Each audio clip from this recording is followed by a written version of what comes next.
అందరికీ వందనాలు. దేవుడు మిమ్మల్ని ఆశీర్వదించి దీవించునుగాక. మరి ప్రతి నెల జరిగే ఈ కూడిక మీకు ఎంతో ఆశీర్వాదకరంగా ఉంటుందని, దీవెనకరంగా ఉంటుందని, మరి మిమ్మల్ని చూస్తేనే, మీ సాక్ష్యాలు వింటేనే దేవునికి మహిమ చెల్లించకుండా ఉండలేం. ఇది ఒక సహవాసం, ఇది ఒక దైవ సన్నిధి గనుక తప్పనిసరిగా మీకు గొప్ప ఆశీర్వాదాన్ని, దీవెనను కలిగిస్తుందని నేను భావిస్తూ ప్రభువుని స్తుతిస్తున్నాను. ఎక్కడ ఇద్దరు ముగ్గురు చేరి ఆయన నామాన్ని స్తుతిస్తారో, ప్రార్థన చేస్తారో అక్కడ ఆయన ఉంటానన్నాడు. గనుక ఎక్కడ ఇద్దరు ముగ్గురు, ఒకరు ఇద్దరా, ఇద్దరు ముగ్గురా? మీరు ఒంటరిగా ఇంట్లో ఉంటే ఈ సహవాస ఆనందాన్ని మీరు చూడలేరు.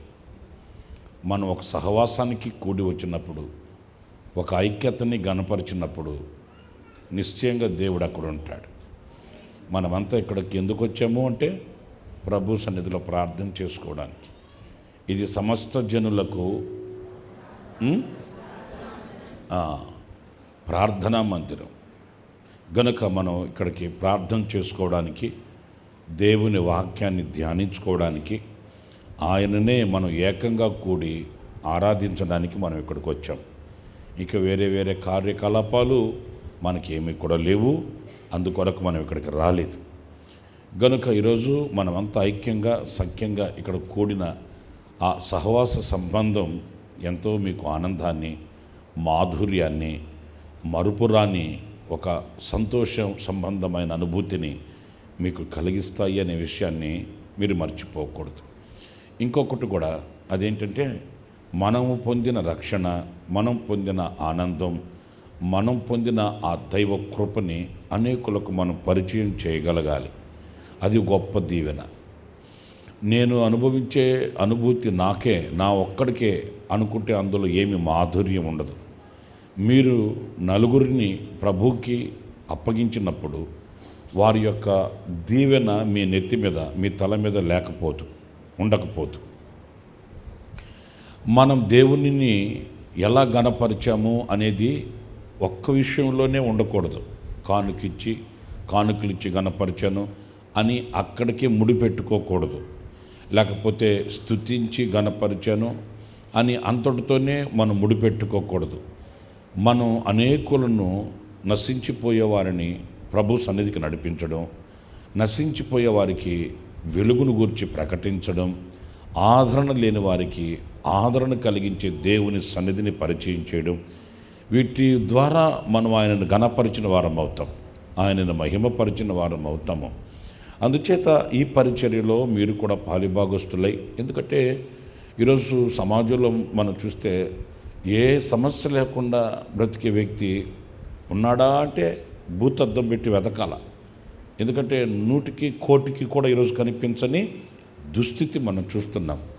మరి అన్ని కోట్ల లక్షల మంది మన కళ్ళున ఎదుట కనబడుతున్నప్పుడు వారికి మనం ఏం చేయగలుగుతున్నాం? వారికి మనం ఏమి ఇవ్వగలుగుతున్నాం? నేను డబ్బు ఇవ్వలేను, కానీ ప్రభువుని ఇవ్వగలుగుతాను. నేను వెండి బంగారములు నీకు అందించలేను మీ అప్పులు కట్టుకోవడానికి, కానీ ఆ సమస్యల వలయాలలో నుంచి విడిపించగలిగిన క్రీస్తు యేసుని మీకు పరిచయం చేయగలను.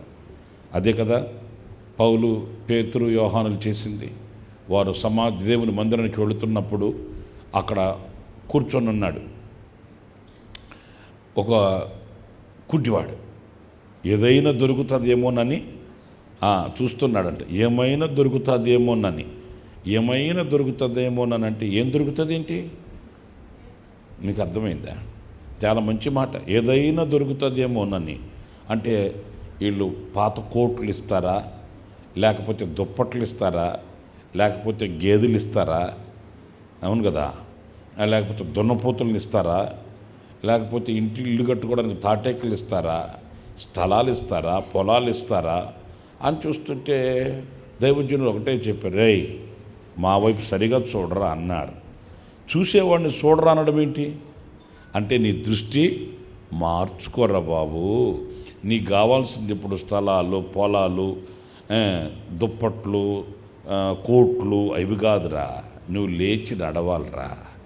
నువ్వు లేచి నడిచి దేవుని మందిరంలోకి వెళ్ళాలిరా. దాన్ని ఆశించకుండా నువ్వు ఏమైనా దొరుకునేమోనని ఆశిస్తావేంటి? మన దగ్గర కూడా కొంతమంది ఉంటారు, అయ్యా మా అమ్మాయికి పెళ్ళైతే చాలయ్యా, అమ్మా ఇంక చాలంట, దానికోసం వచ్చానయ్యా అని చెప్తారు. అయ్యా అప్పులు చేసేసాను, వాళ్ళు వచ్చి అనరాని మాటలు అంటున్నారు, అందుకని ఆ అప్పులు తీరిపోతే చాలయ్యా. చాలు అనే మాటే లేనే లేదు. అది కాదు మనకు ముఖ్యం. మొదట నీ ఆధ్యాత్మికమైన జీవితంలో నువ్వు ఏది కోల్పోయావో, ఏది పోగొట్టుకున్నావో, ఆ పోగొట్టుకున్న దానిని గుర్తించే గుణం కలిగిన వ్యక్తివి కావాలి. కొంతమందికి తాను ఏం పోగొట్టుకున్నారో వాళ్ళకి తెలియదు. నాకేంటి బాగానే ఉన్నాను కదా, నాకేంటి బాగానే ఉన్నాను కదా, నాకేంటి బాగానే ఉన్నాను కదా, 4 పల్లెలు నా యగాదం లేపుతున్నాను కదా, ఊరంతా నాదే, నేను ఊరేగుతున్నాను కదా, మొఖానికి అరంగంలో పొగడేరు కొట్టాను కదా, కన్ను రెప్పలన్నీ తీసేసి మళ్ళీ ఆర్టిఫిషియల్గా రుద్దుకున్నాను కదా, ఎండకు పోతే మెల్లమెల్ల మెరిసిపోతున్నాను కదా, నాకేంటి అనుకుంటారే. కానీ దైవ సన్నిధిని ఎంత పోగొట్టుకున్నావు, దైవ ప్రసన్నతని ఎంత పోగొట్టుకున్నావు, దైవ కృపని ఎంత పోగొట్టుకున్నావు, ఆయన రెక్కల నీడని ఎంత పోగొట్టుకున్నావు కొంతమందికి తెలియదండి. దేవుడు మనకు అనుగ్రహించిన వాటిని మనం కాచుకోవాలి, మనం కాపాడుకోవాలి. వాక్యంలో మనం చదువుతాము, ఆయన తన సారూప్యాన్ని మనకిచ్చాడట, ఆయన తన రూపాన్ని మనకు పోసాడట, ఆయన మహిమైశ్వర్యాన్ని మనకు అనుగ్రహించాడట. ఇలా చదువుకుంటూ వెళితే ఎన్నని చెప్పగలం? మనలో నిక్షిప్తమై ఉన్నవన్నీ కూడా ఆయనే ఇచ్చాడు. శాంతినిచ్చాడు, సమాధానమునిచ్చాడు, కృపనిచ్చాడు, ఆరోగ్యం ఇచ్చాడు. మరి ఈరోజు మనం పరీక్ష చేసుకుంటే అవన్నీ మనం కాపాడుకుంటున్నామా, పోగొట్టుకున్నామా? ఏమండి, ఒకసారి మీరు ఆలోచించుకోండి. దేవుడు ఇచ్చిన సమాధానం ఈరోజు నీ హృదయంలో ఉందా? ఆయన ఇచ్చిన ఆరోగ్యం ఈరోజు నీ ఒంట్లో ఉందా? ఆయన ఇచ్చిన కృప ఈరోజు నీ ఇంట్లో ఉందా? ఆయన ఇచ్చిన స్వతంత్రత ఈరోజు నీ హృదయంలో ఉందా? పరీక్ష చేసుకుంటే సిగ్గుతో తలదించుకొని కన్నీళ్లు పెట్టుకోవడం తప్ప మరొకటి లేదు. అయితే పరిశుద్ధ గ్రంథంలో నాబాలు అని ఒక అతను ఉన్నాడు. అతని పని వాళ్ళు చాలామంది ఉన్నారు. వాళ్ళు కొంతకాలం కర్మేలులో ఉన్నారట. వాళ్ళని గూర్చి వ్రాయబడిన మాట ఏంటంటే, వారు కర్మేలులో ఉన్నంతకాలం వాళ్ళు ఏదియూ పోగొట్టుకోలేదు అని రాయబడి ఉందండి. ఈరోజు నేను అడిగాను కదా ఒక ప్రశ్న, అదేంటి అని అంటే, మీరు దేవుడు మీకు అనుగ్రహించిన వాటిని కలిగి ఉన్నారా, కాపాడుకుంటున్నారా, కాపాడుకొని ఉన్నారా, పోగొట్టుకున్నారా? యథార్థంగా మీ హృదయం మీద మీరు చేయి పెట్టుకొని ఆలోచించండి. నాయనా, నీవు నాకు మంచి సమాధానం ఇచ్చావు, కానీ ఈ మధ్య నేను అనవసరమైన వాటితో నాకున్న సమాధానాన్ని పోగొట్టుకున్నాను. నాయనా, నీవు నాకు మంచి ఆరోగ్యం ఇచ్చావు, కానీ నా దుర్వ్యసనాల వలన ఆ మంచి ఆరోగ్యాన్ని పోగొట్టుకున్నాను. నాకు మంచి కుటుంబాన్ని ఇచ్చావు, అనవసరమైన దరిద్రమైన బుద్ధితో, దరిద్రమైన ఆలోచనలతో నా కుటుంబాన్ని పటాపంచలు చేసుకున్నాను. నాకు మంచి భర్తని ఇచ్చావు, కానీ ఆ భర్త యొక్క ఆనందాన్ని, సంతోషాన్ని నేను చూడలేకపోయాను. ఇలా మనం విమర్శించుకుంటే 100కి 90 పాళ్ళు ఈ రోజున కన్నీళ్ళు పెట్టేవాళ్లే. కన్నీళ్ళు పెట్టే అంశాలు ఎన్నో ఉన్నాయండి. నేను మిమ్మల్ని విమర్శించడం కాదు, మీకు మీరుగా, నాకు నేనుగా విమర్శించుకోవలసిన విషయాలు ఇవన్నీ. అర్థమవుతుందా? ఏమని విమర్శించుకోవాలి అనంటే, నేను పక్కింటోళ్ళ కంటే బాగున్నాను, వెనకింటోళ్ళ కంటే బాగున్నాను, ముందింటోళ్ళ కంటే బాగున్నాను, ఇలా చూసుకోవడం చాలా పొరపాటు అండి. మనల్ని మనం చూసుకోవాలి. మనకి కొంతమందికి తెలియక, నేను ఇంట్లో నుంచి బయటకు వచ్చేటప్పుడు ఆ పనికి మాలింది ఎదురైందే, దాని ముఖం చూశాను అంట. తప్పు కదా? నేను ఒక మాట చెప్పనా, దాని ముఖం చూశాను అనకపోతే నీ ముఖం నువ్వు చూసుకోకపోయినావా? అద్దసరి ముఖం, అరిటెక్ ముఖం, సాంబార్ ముఖం, నీ ముఖం నువ్వు చూసుకుంటే ఎంత బాగుండేమాట. మన ముఖం సంగతి మనకు తెలియదు, ఎదుటోళ్ళ ముఖం గురించి చెప్తాం. మరి అదే మాట ఆవిడనుకొని ఉంటే, అదే మాట అతను అనుకొని ఉంటే, అబ్బా వాడు ముఖం చూశాను రా నాయన అని ఆడనుకోడు. ఏంటండి అతని ముఖాన్ని గురించి నువ్వంటే నీ ముఖాన్ని గురించి ఇంకొకరు అనరు. ఎందుకు వచ్చిన గొడవ? మన ముఖం మనం చూసుకుంటే పోలా. ఇప్పుడు అద్దం దగ్గరికి వెళ్ళి నా ముఖం నేను చూసుకుంటానా, పక్కింటోడు ముఖం చూసుకుంటానా?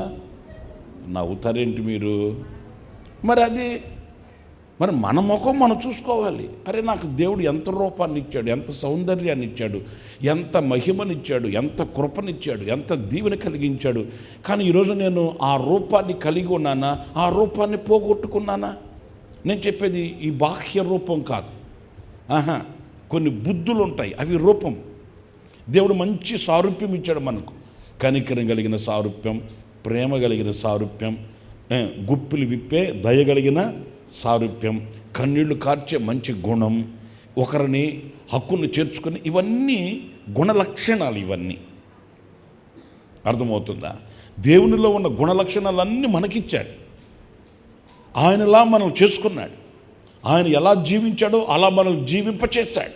ఎంతో శ్రేష్టమైనవి. అందుకే ఈ సంవత్సరం నీ కృప సజీవులతో నన్ను నిలిపినది నీ కృప అనే పాటలో ఆఖరి చరణంలో నా హృదయార్పణ నిన్ను మురిపించని, నీ గుణాతిశయములను నన్ను కీర్తించనివయ్యా అని రాయబడింది అక్కడ.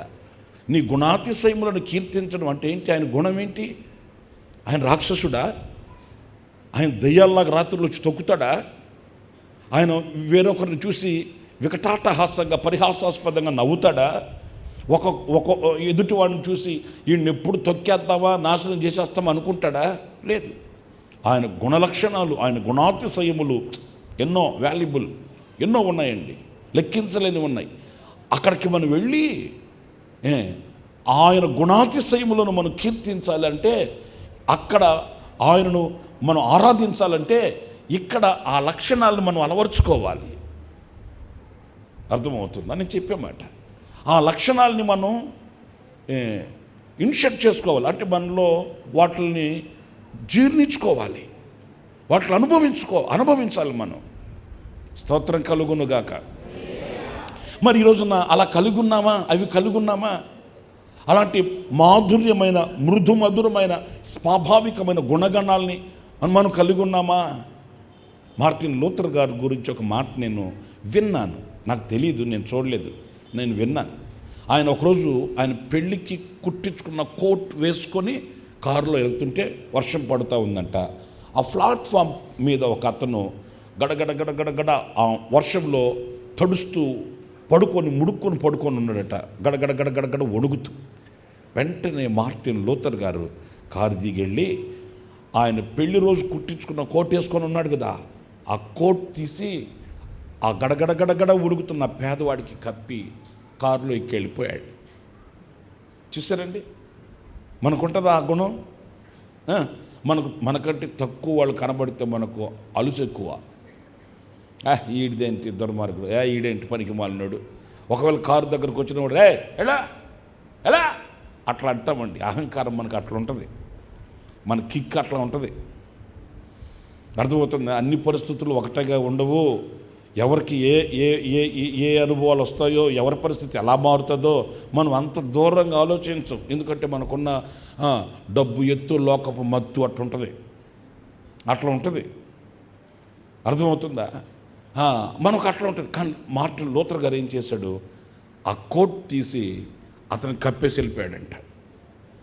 ఒక వారం రోజుల తర్వాత కల్లో మార్టిన్ లూథర్ గారికి ఆ కోటు యేసు ప్రభు వేసుకొని కల్లో కనబడితే మార్టిన్ లూథర్ గారు అడిగాడట, ప్రభువా ఇది నా కోటు, నా పెళ్ళికి కుట్టించుకున్న కోటు ఇది.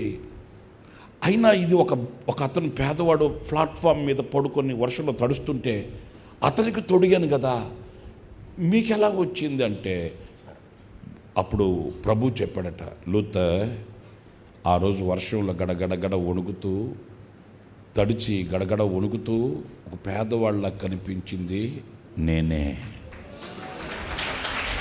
ఆమేన్. నేను నా పోలిక నీకు ఇచ్చాను కదా, నా సారూప్యం నీకు ఇచ్చాను కదా, ఆ పోలిక, ఆ గుణలక్షణం నీ దగ్గర ఉందా లేదా అని తెలియపరచడానికి ఇలా చేశాను. అంటే పేదవాడు కాదా ప్రభు, నువ్వేనా? అవును, నేను టెస్ట్ చేద్దామని అలా చేశారండి. ఆ గుణ లక్షణాలని ఏదో మన ప్రభువుని నమ్ముకున్నాను, పెద్ద బైబిల్ కొన్నాను, గుడారాల పండుగకి వెళ్ళొచ్చాను, బాప్టిజం కూడా తీసుకున్నాను, నాకు ఆత్మ కూడా వచ్చేసింది, పక్కనున్న వాళ్ళందరినీ గుద్ది చంపుతున్నాను, ఈ చెప్పుకుంటే కాదు. ఇట్లా చెప్పుకొని బోట్లు మెడలు తగిలించుకుంటే ప్రయోజనం ఏమీ లేదు. అందుకే వాక్యంలో వ్రాయబడి ఉంది, ప్రేమ లేని వాడవైతే నీవు వ్యర్థుడివే, ఎన్ని కలిగి ఉన్న వ్యర్థుడివే. ఆ ప్రేమే క్రీస్తు సారూప్యం. ప్రేమే జగతికి మూలం, చిన్నప్పుడు విన్నాం పాటలు. ఆ ప్రేమే జగతికి మూలం అన్నప్పుడు ఆ ప్రేమ లక్షణాలు, గుణ లక్షణాలు, ఆ సారూప్యం, ఆ పోలిక, ఆ యొక్క దైవ హృదయం మనం కలిగి ఉండాలండి. ఇవన్నీ మనం పోల్చుకుంటే మనం ఈ రోజున ఎన్ని పోగొట్టుకున్నాము. కానీ ఆ రోజు నాబాలు దగ్గర ఉన్న పనివాళ్ళు ఏది పోగొట్టుకోలేదట కర్మేలులో ఉన్నంత కాలం. ఆ మాట చదువుతారా? చూడండి, ఆ మాటని సమూయేలు రాసిన మొదటి గ్రంథం 25వ అధ్యాయం 7వ వాక్యం చివరి భాగంలో ఉంటుందండి. వారు కర్మేలులో ఉన్నంత కాలము వారు ఏది పోగొట్టుకోలేదు. చూసారండి? మరి మీరు ఈ మాటలు మీకే కాదు, నాకు కూడా అర్థమవుతుందా? దేవుడు నా విషయం చెప్పాలంటే, దేవుడు నాకు మంచి పరిచయం ఇచ్చాడు. హలో, వింటున్నారా? దేవుడు నాకు మంచి పరిచయం ఇచ్చాడు. దేవుడు నాకు మంచి వయసు ఇచ్చాడు, అంటే మంచి దినాలను ఇచ్చాడు. దేవుడు నాకు కావలసిన సదుపాయాలు ఇచ్చాడు. ఆయన పరిచర్యను విరివిగా చేయడానికి కావలసిన కృపనిచ్చాడు. మంచి సంఘం ఇచ్చాడు, మంచి సహవాసం ఇచ్చాడు, మంచి విశ్వాసం ఇచ్చాడు. ఇలాగ ఎన్నో. అయితే దేవుడు నాకు ఇచ్చిన వాటిల్ని నేను కాపాడుకుంటున్నానా, నేను పోగొట్టుకుంటున్నానా అనేది నన్ను నేను విమర్శించుకోవలసిన విమర్శ. అర్థమవుతుందా? దేవుడు సౌలుకి కృపనిచ్చాడు. ఆ కృపని సౌలు ఏం చేసుకున్నాడు? పోగొట్టుకున్నాడు. దేవుడు తీసేసుకున్నాడా, లేకపోతే సౌలు పోగొట్టుకున్నాడా? సౌలే పోగొట్టుకున్నాడు. కనుక మీరు జాగ్రత్తగా వినాలి. ఒక సేవకునిగా నాకైనా, ఒక విశ్వాసిగా మీరైనా దేవుడు మనకిచ్చిన వాటిని కాపాడుకోవాలి. ఇక్కడ మనం నేర్చుకోవలసిన పాఠం ఏంటంటే, మరి వారు కర్మేలులో ఉన్నంత కాలం వాటిని ఏది కూడా వాళ్ళు పోగొట్టుకోలేదు. ఏంటి ఆ కర్మేలులో ఉన్న విశేషత ఏంటి? కొన్ని మాటలు చాలా క్లుప్తంగా చెప్తాను ఈరోజు, మీరు జాగ్రత్తగా వినాలి. మరి ఎందుకు ఇక్కడ కర్మేల్ని హైలైట్ చేసి మాట్లాడుతున్నాడు? అర్థమవుతుందండి? కర్మేలులో ఉన్నంత కాలము అని అంటే అర్థం ఏంటి? ఆ తర్వాత వాళ్ళు కర్మేలులో లేరు, కానీ కర్మేలులో ఉన్నంత కాలం మాత్రం వాళ్ళు ఏమీ పోగొట్టుకోలేదు. ఈరోజు ఆధ్యాత్మికంగా మనము కూడా మనకు కలిగినది మనం పోగొట్టుకోకుండా కాపాడుకోవాలి. ఆమెను చెప్పకపోయారా? నేను అడిగిన దాకా మీరు చూడుస్తూ ఉండడం ఏంటి? గట్టిగా చెప్పచ్చు కదా. మనకు కలిగినది మనం కాపాడుకోవాలి, పోగొట్టుకోకూడదు. పోగొట్టుకుని వానికి కలిగే అచింతన కూడా మనకు కలగాలి. బైబిల్లో మనకు 3 విషయాలు చూస్తామండి.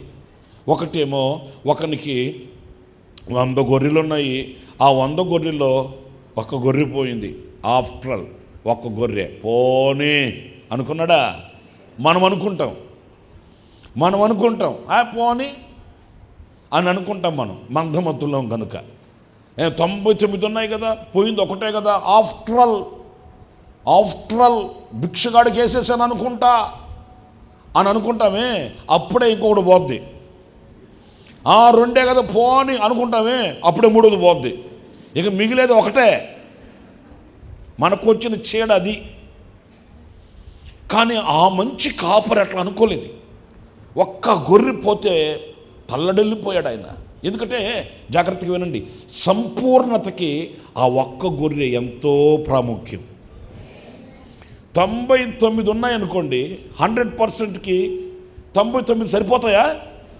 ఎన్ని కావాలి?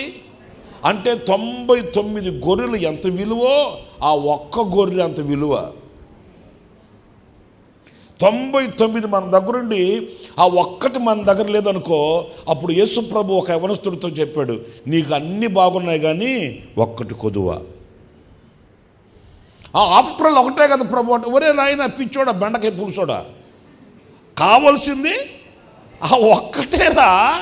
నువ్వు 99 కలిగి ఉండి ప్రయోజనం ఏంటి? ప్రభు నేను ప్రవచనం చెబుతాను, నేను దర్శనాలు చూస్తాను, నేను సోదు చెబుతాను, నేను పాటలు పాడితే నక్షత్రాలు ఊడిపోతాయి, నేను వాక్యం చెబితే బండలు పగిలిపోతాయి. ఒరే ఇవన్నీ ఉన్నాయిరా, కాదనట్లే. నీకు కొదువైంది 30, 20, 25, 10 కాదు, ఒక్కటి. అందుకే ఆ కాపరి జాగ్రత్త పడ్డాడు. 34 మార్కులు వచ్చి 1 మార్కు తగ్గిందనుకో, అంటే అబ్బో మీరు దిద్దినట్టున్నారు పేపర్లో. అయ్యో 34 మార్కులు, సంవత్సరం రోజులు శ్రమపడి 34 మార్కులు సంపాదించాడు, సంవత్సరం రోజులు కష్టపడి పాపం అని పాస్ చేస్తారా? అప్పుడు వాడు కావాల్సింది ఎన్ని? ఆ ఒక్కటి 34తో సమానం కాదా? అది.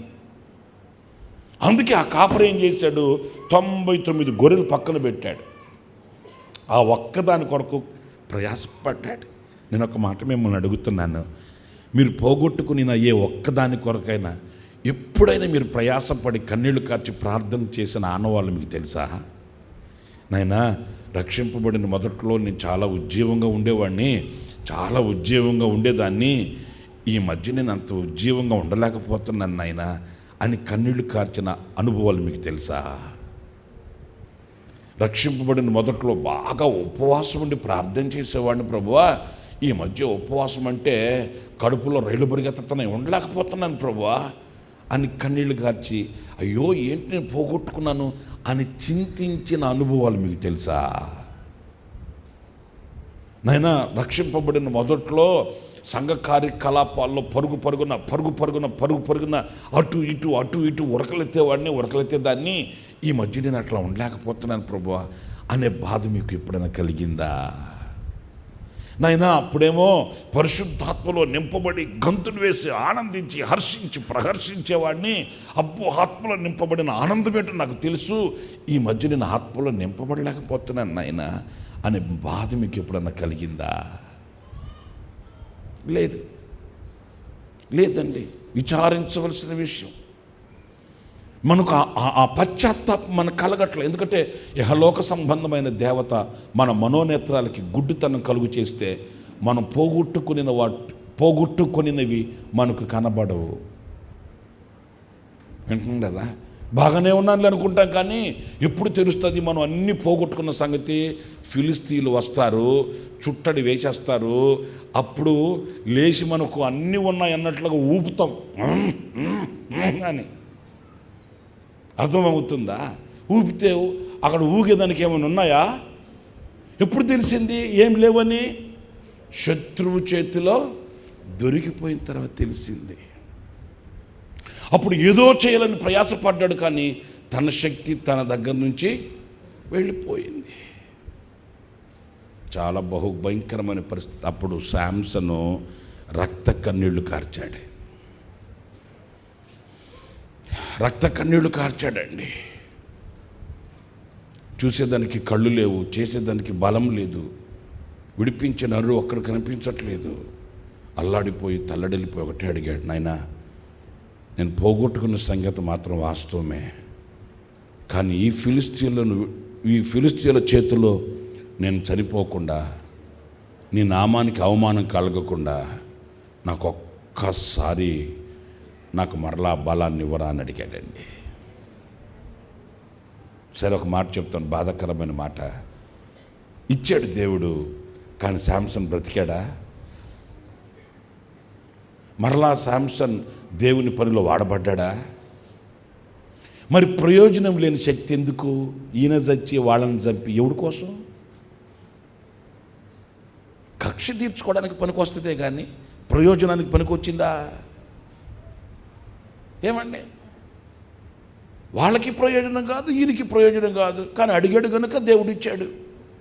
కానీ ప్రయోజనం మాత్రం శూన్యం. కనుక చాలా జాగ్రత్తగా ఆ 99 గొర్రెలను పక్కన పెట్టి ఒక్క గొర్రె కొరకు ఆ కాపురి ఎలా వెదికాడో. రెండవది అదే 15వ అధ్యాయం లోకాసు ఇంటికి వెళ్ళిన తర్వాత చదువుకోండిలేండి. రెండవ అనుభవం ఏముంటుంది? ఒక స్త్రీకి 10 నాణ్యాలు ఉన్నాయి. ఆ 10 నాణ్యాలలో ఎన్ని నాణ్యాలు పోయాయి? ఒక్క నాణ్యం పోయింది. పోనీలో ఏం చేద్దాం, నా తలరాత ఇట్లా రాయబడి ఉంది, ఇట్లా అయిపోయింది నా జీవితం, పోనీ ఈ 9 అన్నా తీసుకెళ్ళి బ్యాంకులో వేసుకుంటా, వడ్డీ తెచ్చుకుంటా, మిద్దె కట్టుకుంటా, అద్దెకిచ్చుకుంటా అనిందా? ఆ ఒక్క నాణ్యం కొరకు ఆమె దీపం వెలిగించి చీపురు తీసుకొని ఇల్లంతా ఊడ్చి ఊడ్చి ఊడ్చి పట్టుకుంది. ఏమా పేనాస్దా నువ్వు నట్టున్నావు, పేనాస్ సంఘానికి అధ్యక్షురాలు ఉన్నట్టున్నావు నువ్వు. 9 నాణ్యాలు ఉన్నాయిగా, ఒక్క నాణ్యం పోతే ఏమాయా నీకు? ఒరే నాయన తెక్కలోడా, ఆ ఒక్క నాణ్యమే నాకు సంపూర్ణతకి.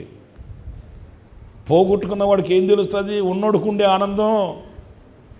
నువ్వు కాస్త మౌనంగా కుర్చీ చేసుకుని కూర్చో, కూల్ డ్రింక్ ఇస్తా, నువ్వు కాసేపు ఉండు, నేను ఇల్లు ఊడ్చుకుని వస్తా అని వెళ్ళి ఇల్లంతా ఊడ్చి పట్టుకుంది.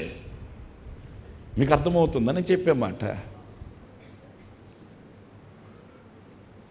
ఇంకొక ఉపమానం ఏంటి? అక్కడ 2 కుమారులు ఉన్నారు. ఆ 2 కుమారుల్లో ఒక కుమారుడు తప్పిపోయాడు, పోగొట్టుకున్నాడు తండ్రి. పోరా రే, ఓ ఎవడు పోయి పెడతావు ఇక్కడ నువ్వు?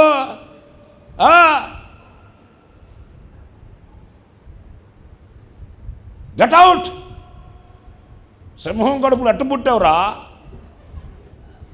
ఈయన ఎవరంట? మనిషి కాదా? ఆ పోల్చుకోవడం కూడా చూడండి, పోల్చుకుంటారు. సింహం కడుపులు అట్టు అంటే అర్థం ఏంటి? జంతువు కడుపులు అట్టు పుట్టావురా అని అర్థం. ఏళ్ళు ఎవడు బెదిరిస్తా నువ్వు? ఇక్కడ ఎవడు మీసాల సామి ఇక్కడ ఉండేదే, ఎవడురా నువ్వు బెదిరించేదే అని అన్నాడా తండ్రి? లే, ఆ తప్పిపోయిన వాని కొరకు కన్నీళ్ళు కారుస్తూనే ఉన్నాడు, ఎదురు చూపులు చూస్తూనే ఉన్నాడు. ఇవన్నీ నేను ఎందుకు చెప్తున్నానంటే, దేవుడు మనకు అనుగ్రహించిన వాటిని మనం పోగొట్టుకోకూడదండి. వాటిని కాచుకోవాలి. వాటిని కాచుకోవాలంటే మనం కర్మేలు అనుభవంలో ఉండి తీరాలి. స్తోత్రం చెప్పకపోయారా? ఏ అనుభవంలో ఉండి తీరాలి? కర్మేలు అనుభవంలో. కర్మేలు అనుభవం అంటే ఏంటి అని అంటే, ఒక 3 మాటలు, ఒక్కొక్క మాట ఒక 15 నిమిషాలు, ఒక 3 మాటలు చెప్పి ముగించేస్తా, మీరు జాగ్రత్తగా వినాలి. అది మొదటిది కర్మేలు అనుభవం. అంటే మనందరికీ బాగా తెలిసిన అనుభవం ఏంటంటే, కర్మేలు అంటేనే ఒక ప్రార్థనా అనుభవం అండి. స్తోత్రం, హల్లెలూయా. మీరు రాజుల మొదటి గ్రంథం 18వ అధ్యాయం 42వ వాక్యంలో మీరు చదువుతారు.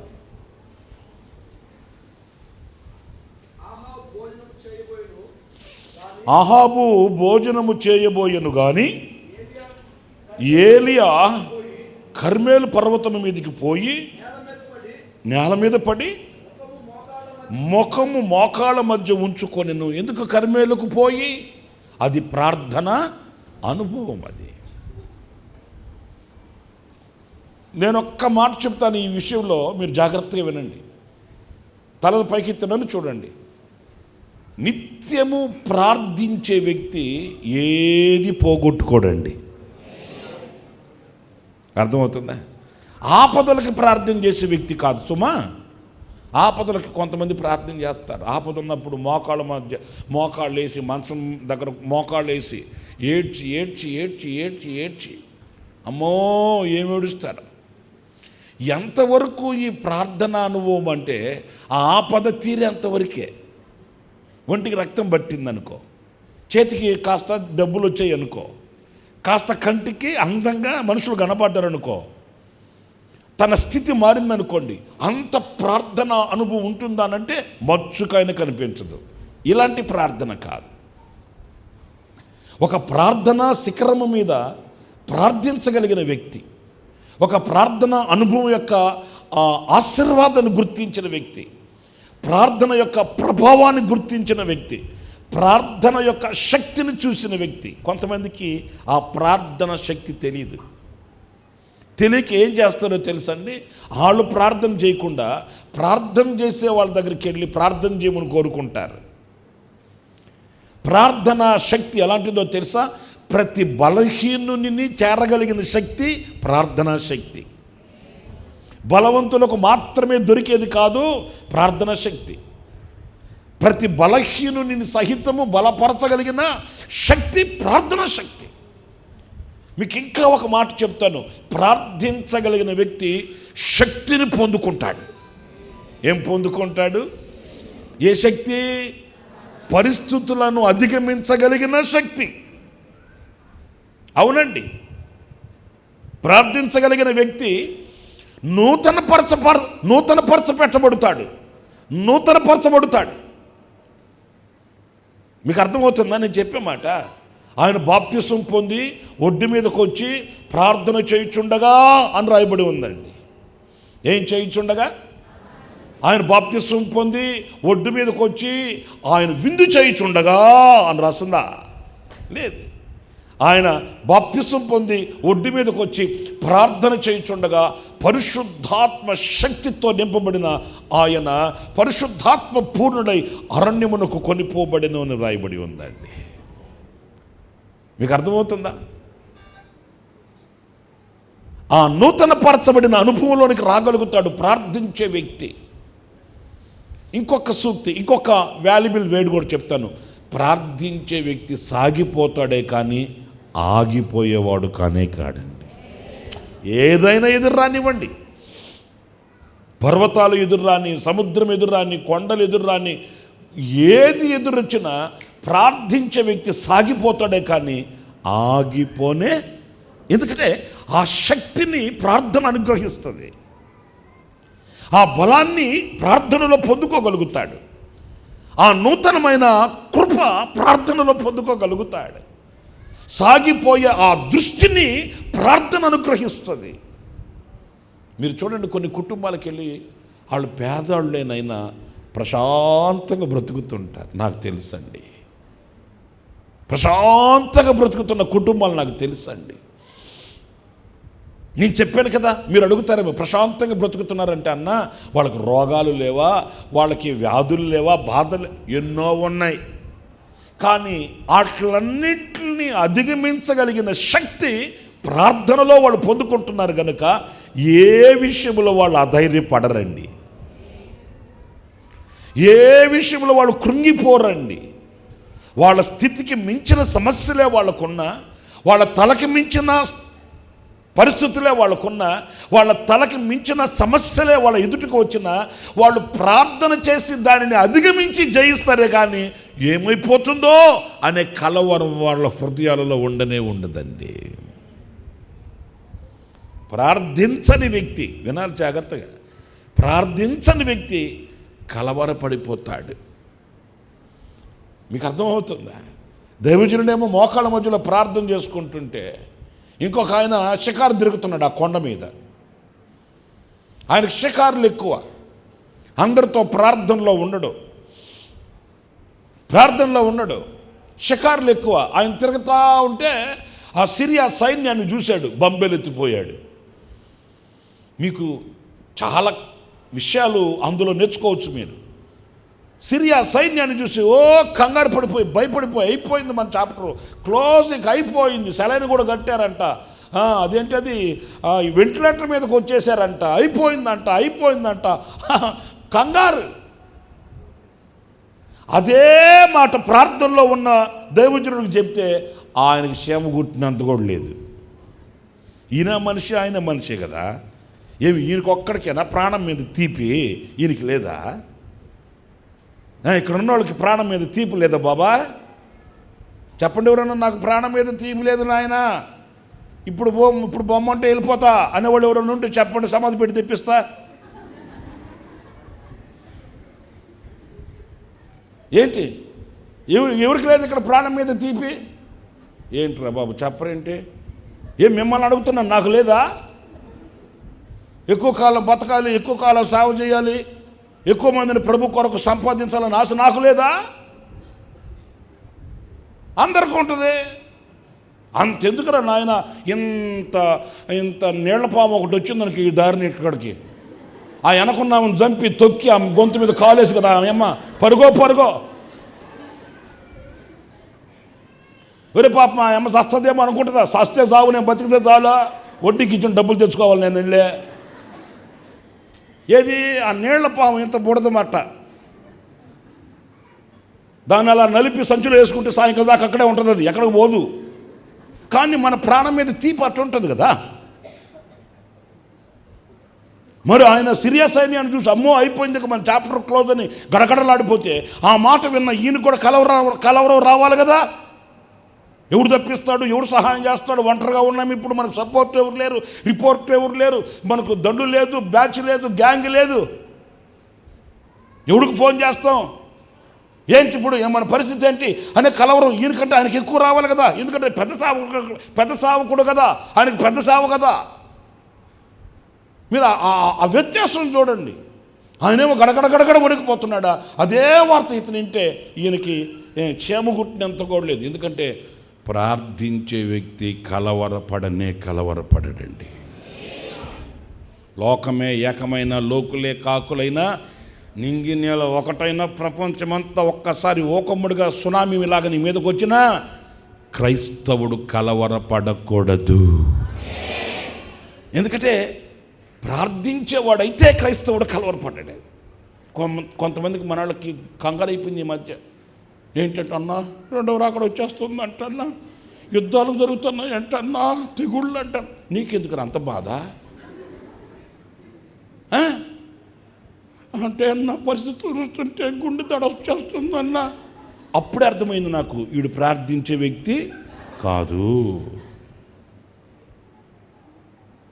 ఆ యుద్ధాలు జరుగుతున్నాయంట, తెగుళ్ళు వస్తున్నాయంట, యుద్ధ సమాచారమును గురించి మీరు వింటారు. తెగుళ్ళు వస్తాయి, దేశం మీదకి దేశాలు లేస్తాయి, ప్రజల మీదకి ప్రజలు లేస్తారని వాక్యం చదివాడంట.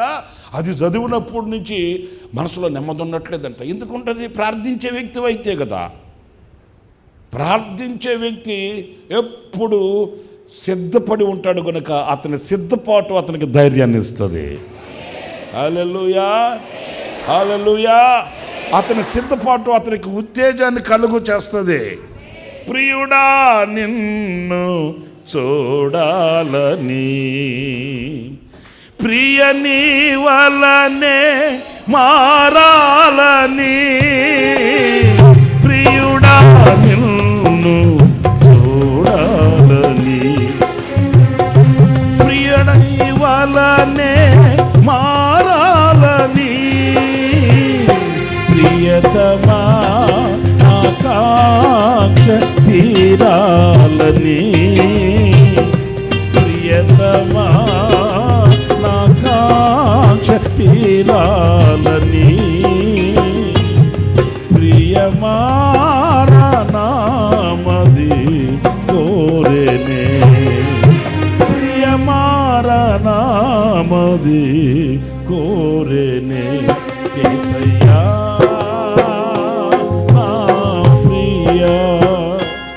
ఎప్పుడో నిరాకడ సమయం, ఎప్పుడో నిరాకడ సమయం, యేసయ్యా నా ప్రియా.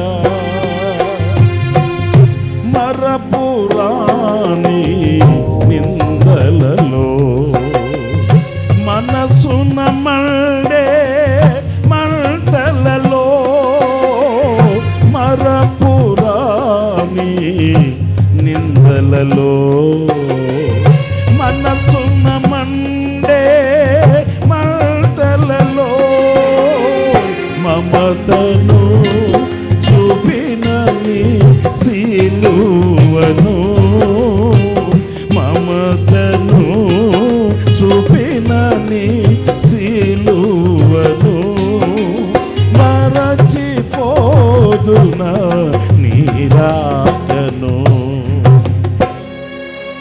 మరచిపోదునా నీరాకను. యేసయ్యా నా ప్రియ ఎప్పుడో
నామది కోరేనే.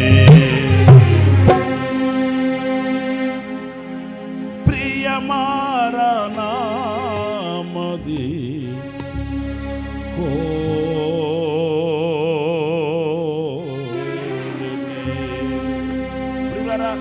ఆయన సన్నిధిలో మోకరించి ప్రార్థించి కనిపెట్టే వ్యక్తి ఆయన ప్రత్యక్షత కొరకు వేచి ఉంటాడు.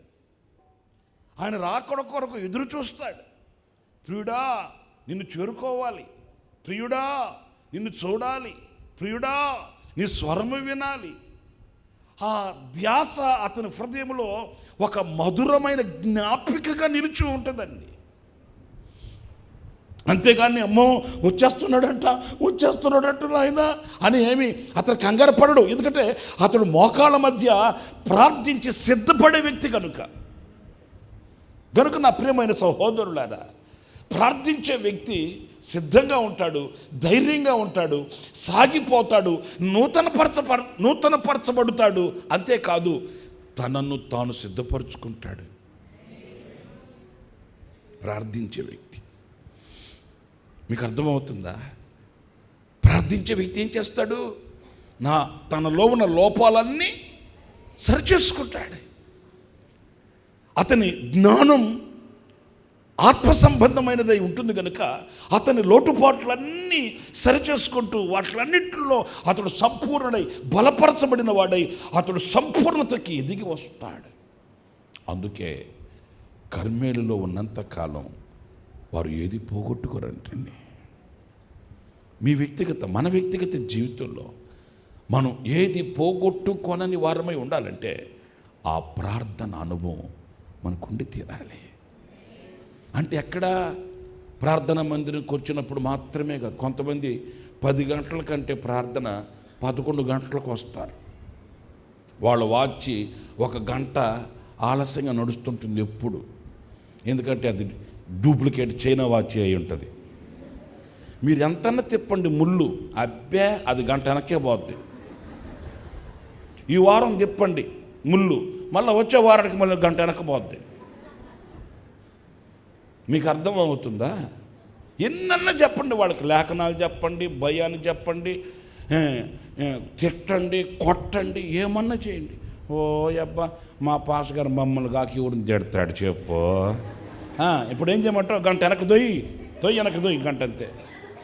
అబ్బే కొంతమందికి తోలు మందం, ఈ తోలు మందం. ఎన్నన్నా తిట్టండి,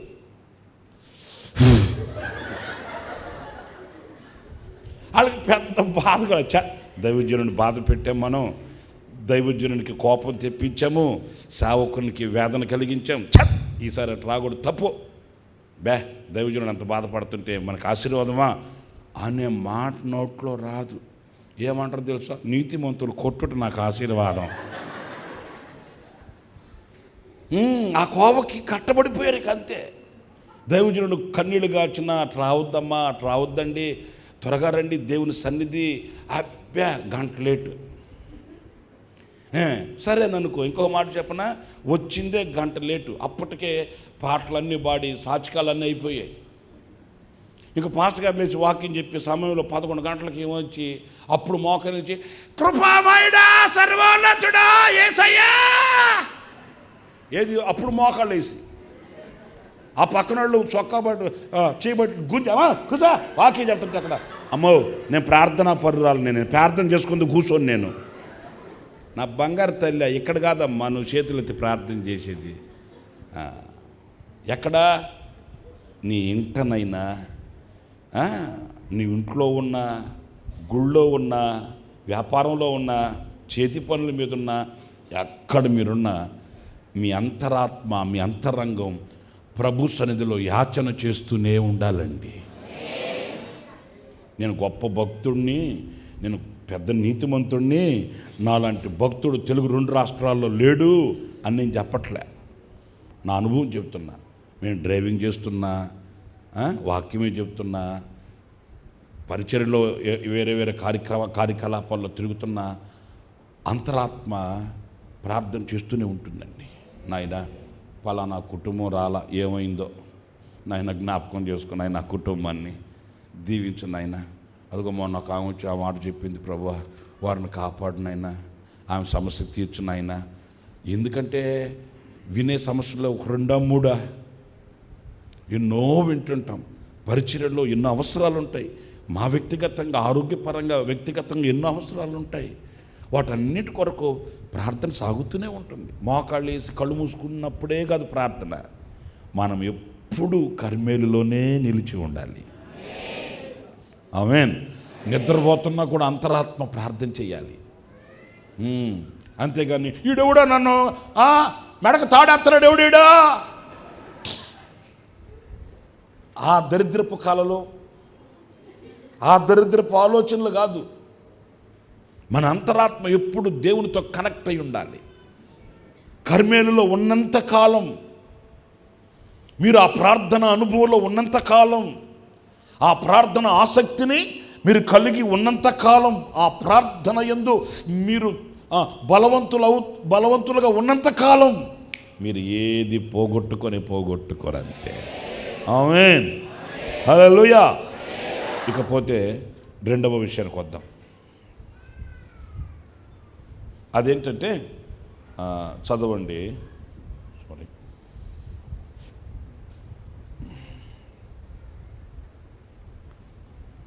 రాజుల 2వ గ్రంథం 19వ అధ్యాయం 23వ వాక్యం చదువుతారండి. రాజుల 2వ గ్రంథం 19వ అధ్యాయం 23వ వాక్యం.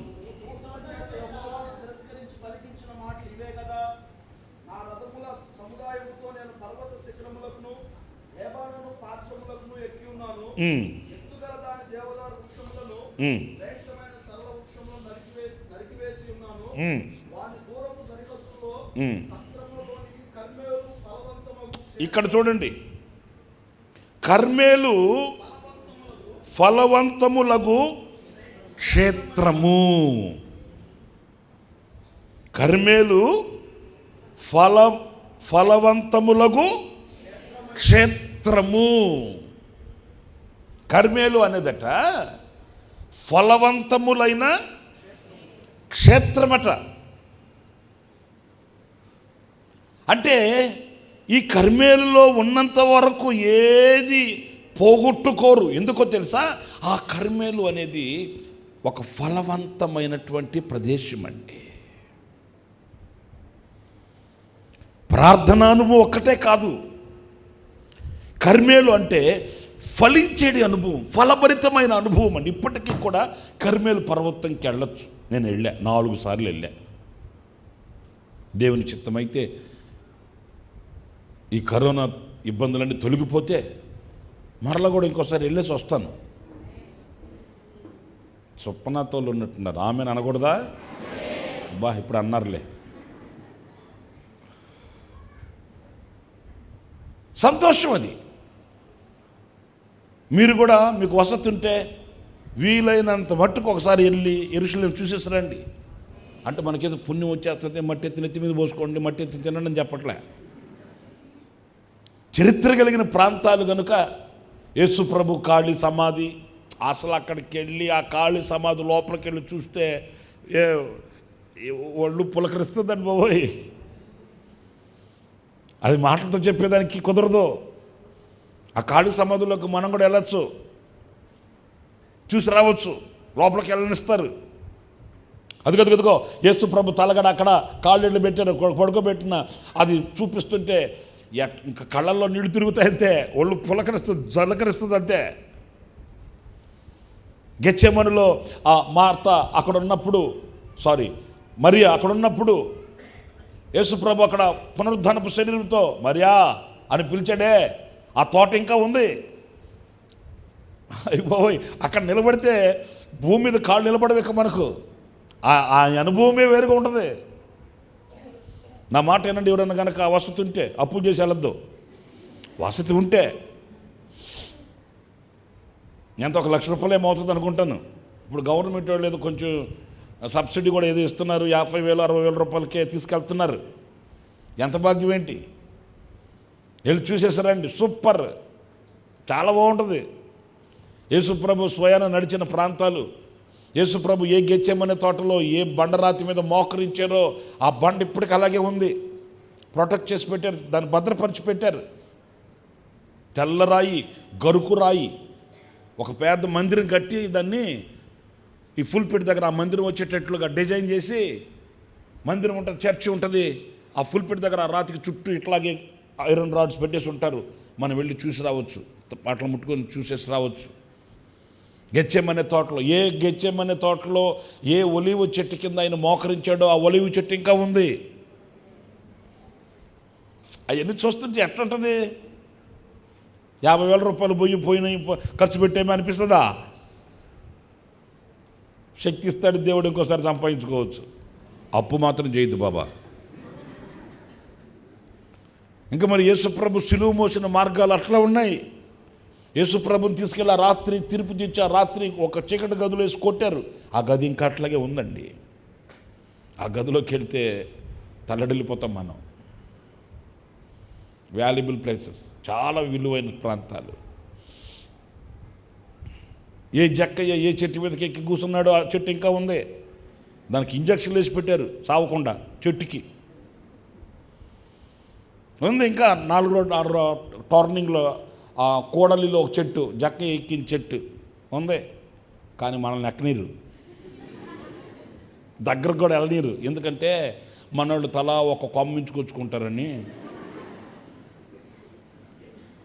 ఇది అంత దూరంలో ఇక్కడ కటకటాలు గట్టి పెట్టేసి ఉంటారు. ఎందుకంటే మనకు ఒక బుద్ధి కదా, కొమ్మ దొరికినా రెమ్మ దొరికినా ఆకు దొరికినా సాల్పే బువా. అందుకని వాళ్ళకి తెలిసే వాళ్ళు దూరంగా పెట్టారు. యేసుప్రభు ఆయన తిరిగిన పురవీధుల్లో మనం తిరుగుతుంటే నాయన అది చెప్పసక్యం కాదు బాబా. అట్లా ఉంటుంది, అంత సంతోషంగా ఉంటుంది. కనుక వీలుంటే తప్పనిసరిగా మీరు వెళ్ళి ఒకసారి యెరూషలేము చూసిరండి, సంతోషించండి, ఆనందించండి. ఆ అనుభూతిని మీ ఖాతాలో వేసుకోండి. హల్లెలూయా, హల్లెలూయా. ఈ కర్మేలు అనేది ఒక ఫలభరితమైన అనుభవం అంటండి. అంటే మనం ఫలించాలి. అది కర్మేలులో ఉన్న అనుభవం. అది కర్మేలులో ఉండాలని అంటే వెళ్ళి కర్మేలు ఆ కొండెక్కి చెప్పాను కదా, నేను వెళ్ళా 4 సార్లు వెళ్ళా. ఇప్పటికీ ఆ కొండెక్కి చూస్తే చుట్టుప్రక్కల అటువైపు సముద్రం కనిపిస్తుంటుంది, ఇటువైపు అంత పచ్చగా ఉంటుందండి, చాలా అందంగా ఉంటుంది. ఇంకా చెప్పనా, నేను వెళ్ళినప్పుడు ఒకసారి వెళ్ళినప్పుడు అన్న ఒకసారి తీసుకెళ్ళాడు. అప్పుడు డిసెంబర్ నెల, దేవుడి దేవుళ్ళ క్రిస్మస్ రోజున మేము అక్కడే ఉన్నాం జెరూసలేంలో. డిసెంబర్ నెలలో భయంకరమైన చలి బాబా. ఎంత చలి అంటే 3 దుప్పట్లు కప్పుకున్న ఆగదు, అంత చలి. ఆ టైంలో వెళితే ఆ కర్మేలు పర్వతం మీదకి వెళ్తే ఇదిగో ఇలా తాకచ్చండి మేఘాలని. మేఘాలు మన నెత్తి మీద పోతూ ఉంటాయి, మన చెంపకు తగులుతాయి చల్లగా. అలా పట్టుకోవచ్చు మేఘాలని. అంత హై ప్లేస్, అంత చల్లటి ప్రాంతం, అంత పచ్చగా సస్యశ్యామలంగా ఉన్న ప్రదేశం అండి. ఆ పైనుంచి అలాగా ఆ చక్కగా పచ్చగా పొలాలు చూస్తూ పచ్చగా చూస్తూ అంత బాగుంటుంది. ఫలభరితమైన క్షేత్రమట కర్మేలు. ఎప్పుడు ఎండిపోయి ముఖం వాడిపోయి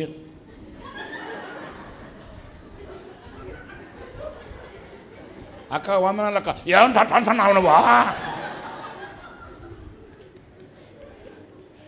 కొంతమందికి ఆ మూకుల కళ్ళేరు ఉండదు, సంతోషమే ఉండదు. ఎందుకో తెలుసా? ఆ ఫలభరితమైన అనుభవం లేదు. ఫలించిన చెట్టు ఎట్లుంటుంది? ఎప్పుడు కళకళలాడుతుంటుంది. ఆత్మలో మనం కూడా ఫలిస్తే, విశ్వాసంలో ఫలిస్తే, ప్రేమలో ఫలిస్తే, నిరీక్షణలో ఫలిస్తే, పరిశుద్ధతలో ఫలిస్తే అంతరంగం ఎట్లుంటుంది? మీకు ఇంకా అర్థమయ్యేటట్టు చెప్పనా, అన్నిట్లో ఫస్ట్ ర్యాంక్ వచ్చేవాడు మూల కూర్చొని ఉంటాడా? ఎక్కడుంటాడు? అంటుంటాడు. ఏది దారిని పోయే వాళ్ళు అందరూ చూడడానికి. ఏంట్రావా అంటే ఏనా వర్కమే అంటాడు. సరే కానీ మొన్న ఎగ్జామ్ రాసేమంటే ఫస్ట్ క్లాస్ ఇక్కడ, దానికోసం వాడు తగ్గింది. మీకు అర్థం కాలే? అది ఫెయిల్ అయినోడిని అడగండి, ఏరా మన రిజల్ట్స్ వచ్చాయంట కదా, ఆ వచ్చాయి పేపర్లో నా నంబర్ కనపడలా అంటే పేపర్ ఓడితే తప్పు అంటాడు కానీ నేను రాయలేదని చెప్పడం. ఇంకొకడు ప్రభుత్వం ఉంటాడు, వాడేమంటాడు తెలుసా, నా ముందోడు పాస్ అయ్యాడు, నా వెనకోడు పాస్ అయ్యాడు, నేనే ఫెయిల్ అయ్యా. ఏమిరా అంటే నేను రాసిందంతా వాళ్ళిద్దరు చూసి కాపీ కొట్టారు, దిద్దే వాడికి అర్థం కాక నన్ను ఫెయిల్ చేసి వాళ్ళు పాస్ చేసి. అబ్బా ఏ చరిత్ర రాసేవరా నాయన, ఈయన రాసిందంతా వాళ్ళు చూసి కాపీ కొట్టారంట, దిద్దేవాడికి ఏది ఒరిజినల్లో ఏది డూప్లికేట్ అర్థం కాక. బాబా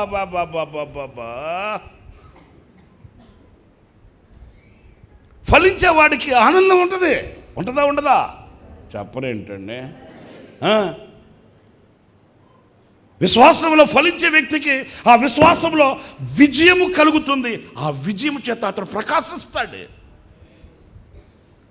నిరీక్షించే వ్యక్తి నిజ రూపాన్ని చూడగలుగుతాడు, అతనికి కలిగే ఆనందం ప్రత్యక్షమవుతుంది. ప్రభువుని కలిగిన వ్యక్తి ఆ ప్రభువులో వర్ధిల్లుతూ వికసిస్తూ అతను పరిమళిస్తూ ప్రజ్వలిస్తూ ఉన్నప్పుడు అతని ఆనందాన్ని, అతని సంతోషాన్ని, అతనిలో ఉన్న వైరాగ్యాన్ని, అతనిలో ఉన్న జీవాన్ని అనుక్షణం మనం గుర్తుపట్టవచ్చు. మీకు అర్థమవుతుందా? సంఘంకి కొంతమంది వస్తారు, ఇతను ఫలించిన వ్యక్తి, వినండి జాగ్రత్తగా, ఇతను ఫలించిన వ్యక్తి, దేవుని వాక్యం ఇతనిలో క్రియ జరిగించింది అని మీరు ఆరాధన అయిపోయిన తర్వాత గేట్ దగ్గర నిలబడితే ఆ దూరదృష్టి కలిగిన వాళ్ళు, ఆ ప్రత్యక్షతను గుర్తించగలిగిన వాళ్ళు మీలో ఎవరైనా ఆ గేట్ దగ్గర నిలబడితే ఆత్మలో వాక్యం క్రియ చేసి ఆత్మలో ఫలించే వ్యక్తుల్ని ఇట్టే గుర్తుపట్టేయచ్చు. నాకు తెలుసు. ఇప్పుడు మీరు ఇంతమంది కూర్చొని నా వాక్యం నేను చెప్పే మాటలు వింటున్నారా? మీలో ఎవరి హృదయంలో క్రియ చేస్తుంది వాక్యం, ఎవరు నన్ను చూస్తూనే మనసు ఎక్కడో పెట్టుకుని ఉన్నారో నన్ను ఇప్పుడు మిమ్మల్ని లేపమంటే లేపేస్తాను నేను. నిజం నేను చెప్పే మాట. ఇప్పుడు మీ హృదయంలో ఎవరి హృదయంలో వాక్యం వెళ్తుంది, ఎవరు నామినల్గా న్యూట్రల్గా కూర్చొని ఇప్పుడు మేము చెప్పేస్తానండి. ఆ దేవుడు మరి ఆ కృప ఇవ్వడా ఏంటి, ఆ మాత్రం ఇవ్వడా ఏంటి? ఆ వాక్యం మీ హృదయంలో ఎంత ఫలభరితం అవుతుందో ఆ ఆనందం చెప్పేస్తుంది, ఆ సంతోషం చెప్పేస్తుంది, ఆ ముఖ కవళికలు చెప్పేస్తాయి. అరే ఇతను ఆత్మలో వర్ధిల్లిన వ్యక్తి, ఆత్మలో ప్రకాశిస్తున్న వ్యక్తి, ఆత్మలో బలపరచబడిన వ్యక్తి, ఇతడు దేవుని మందిరానికి వస్తున్నాడే కానీ ఇంకా లోకాన్ని విడవని వ్యక్తి. ఇదిగో ఇతడు దేవుని మందిరంలో నాటబడిన వ్యక్తి, ఇతడు దేవుని మందిరంలో నాటబడిన వాడై వర్ధిల్లే వ్యక్తి, వికసించే వ్యక్తి, ఇతడు సంఘానికి వెన్నెముక లాంటి వాడు, ఇతడు సంఘములో సజీవమైన సాక్షి. మనం కంగారు, మనం ఏమి బంబేలు పడిపోవాల్సిన అవసరం లేదు. ఇతను ఎవరో ఏంటో ఏం అవసరం లేదు. ప్రార్థన చేయించుకోవడానికి కొంతమంది వస్తారు మా దగ్గరికి, ఇంత చాటభారతం తీసుకుని వస్తారు. ముందు 4 మాటలు వింటాం, ప్రార్థన చేస్తాను రాయిక వినండి, అవసరంలే. గేదె తోకెత్తితే అర్థం కాలా? గేదె తోకెత్తితే పేడేస్తుందని అర్థం కాలా? దాన్ని మళ్ళీ గేదె దగ్గరికి వెళ్ళి అడగాల, గేదె వాట్ హ్యాపెన్ టు యూ అంటే గేదె పేడ వేస్తాను అంటదా? అవసరంలే. గేదె తోకెత్తిందంటే పేడ వేస్తుందిరా. 4 మాటలు చెప్తే అర్థం కాలా? ఏంటండి ప్రార్థన చేస్తాను రా, మొత్తం వినండి, అప్పుడు అర్థమవుతుంది. అవసరం లేదురా స్వామి, అవసరంలే. నీ ముఖం అర్థమైపోవట్లే. ఫలించే వ్యక్తి ఆ ఫలముల ద్వారా అతడు దేవుని యందు ఆనందిస్తాడు. మీరు బహుగా ఫలించుట వలన నా తండ్రి మహిమపరచబడతాడు. మీరు ఫలించాలి. ఎక్కడ వేసిన గొంగడే అక్కడే అన్నట్లుగా కాదు. రక్షించబడిన నీవు బాప్తిసం పొందాలి. బాప్తిసం పొందిన నీవు పరిశుద్ధాత్మను పొందాలి. పరిశుద్ధాత్మను పొందిన నీవు దైవికమైన అనుభవాలలో వర్ధిల్లుతూ ఆ మహిమ కలిగిన దేహ విమోచన కొరకై కనిపెట్టి ప్రార్థన చేయాలి. అంచెలంచెలుగా ఆ ఎదుగుదల నిన్ను కర్మేలులో ఉన్న అనుభవాన్ని ప్రత్యక్షపరుస్తుంది. కర్మేలులో నీవు ఉన్నంతకాలం, ఎందుకు కర్మేలులో ఉన్నంత కాలము అని అంటే, కర్మేలు అనేది ఒక ఫలభరితమైన క్షేత్రం. అది ఆ ఫలించే అనుభవం. అది నువ్వు కర్మేలులో ఉన్నంతకాలం అంటే నువ్వు ఫలించుచు ఉన్నంతకాలం, నువ్వు వర్ధిల్లుతూ ఉన్నంతకాలం, నీలో ఉన్న వరములు ఫలములు వర్ధిల్లుతున్నంత కాలం. నీకు అర్థమవుతుందా? శాశ్వతమైన నీ ప్రేమతో శాశ్వతమైన కృపలను. మూడో చరణం ఏంటి? అత్యున్నతమైన కృపలతో ఆత్మఫలముల సంపదతో అతి శ్రేష్టమైన స్వాస్థ్యమును పొంది నీ ప్రేమ రాజ్యములో హర్షించు వేళ అత్యున్నతమైన కృపలతో ఆత్మఫలముల సంపదతో అతి శ్రేష్టమైన స్వాస్థ్యమును పొంది నీ ప్రేమ రాజ్యములో హర్షించు వేళ నా హృదయార్పణ నిన్ను మురిపించని నీ గుణాతిశయములను కీర్తించని నా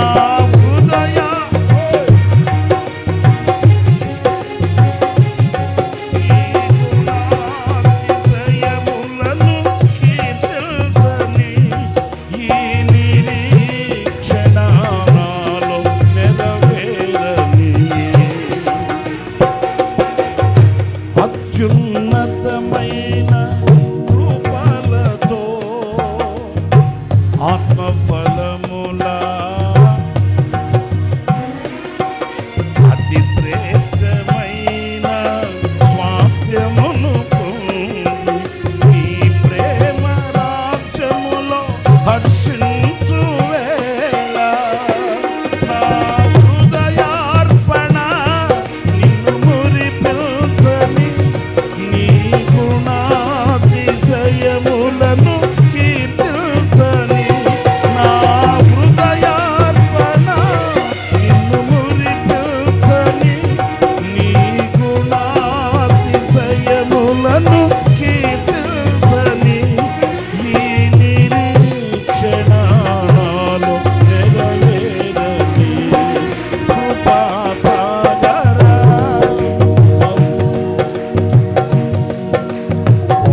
నీ కృప చాలునయా కృపాసాగరా మహోన్నతమైన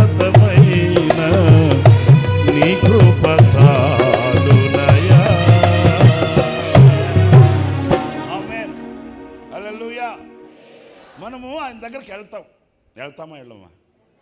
మీకు ఏమైనా డౌట్గా ఉంటే చెయ్యెత్తి చూపించండి. డౌట్ ఉన్న వాళ్ళందరూ అవుట్ అవ్వండి చూద్దాం. వెళ్తామా లేదా? కొంతమంది చెప్పట్లే. ఎక్కడికి?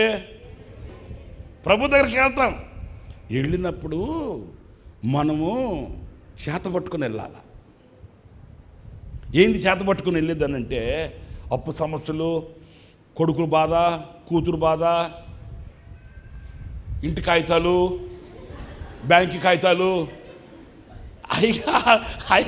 అవి కాదు. ఒక ఆమె చచ్చిపోతే అంటదంట కొడుకుని పిలిచి, నాయన సమాధిలో పెట్టేటప్పుడు ఒక ఫ్యాన్ అయ్యా నాకు గాలి ఆడదు అనిందంట. నాకు గాలి ఆడదయ్యా, చెమట ఎక్కువ, ఆ సమాధిలో ఫ్యాన్ పెట్టయ్యా. ఫ్యాన్ పెట్టాడు అనుకో, ఆమెకు చెమట ఆడుతుందా? కొంతమంది అయ్యా నేను చచ్చిపోయిన తర్వాత స్థలం కాగితాలు నా పక్కలో పెట్టండి, తీసుకెళ్తావా? అవి ఏవి ఎక్కడికి రావు, ఏవి రావు. నీ అందం రాదు, నీ ఆస్తి రాదు. చెప్పండి, మీకు ఇంకా ఒక ఘాటైన మాట చెప్పనా, నీ శరీరం కూడా రాదు అక్కడికి. ఎన్ని రాకపోయిందిలే, శరీరానికి ఫుల్గా పెట్టి ఫ్యాన్ వేసి ఏసీ నిద్ర కూపావు కదా, చుట్టాడు లాలే లాలమ్మ లాలే, నిన్నెవరు కొట్టారమ్మా, అంత సుఖ పెట్టావే శరీరం. ఈ శరీరం కూడా రాదు అక్కడికి.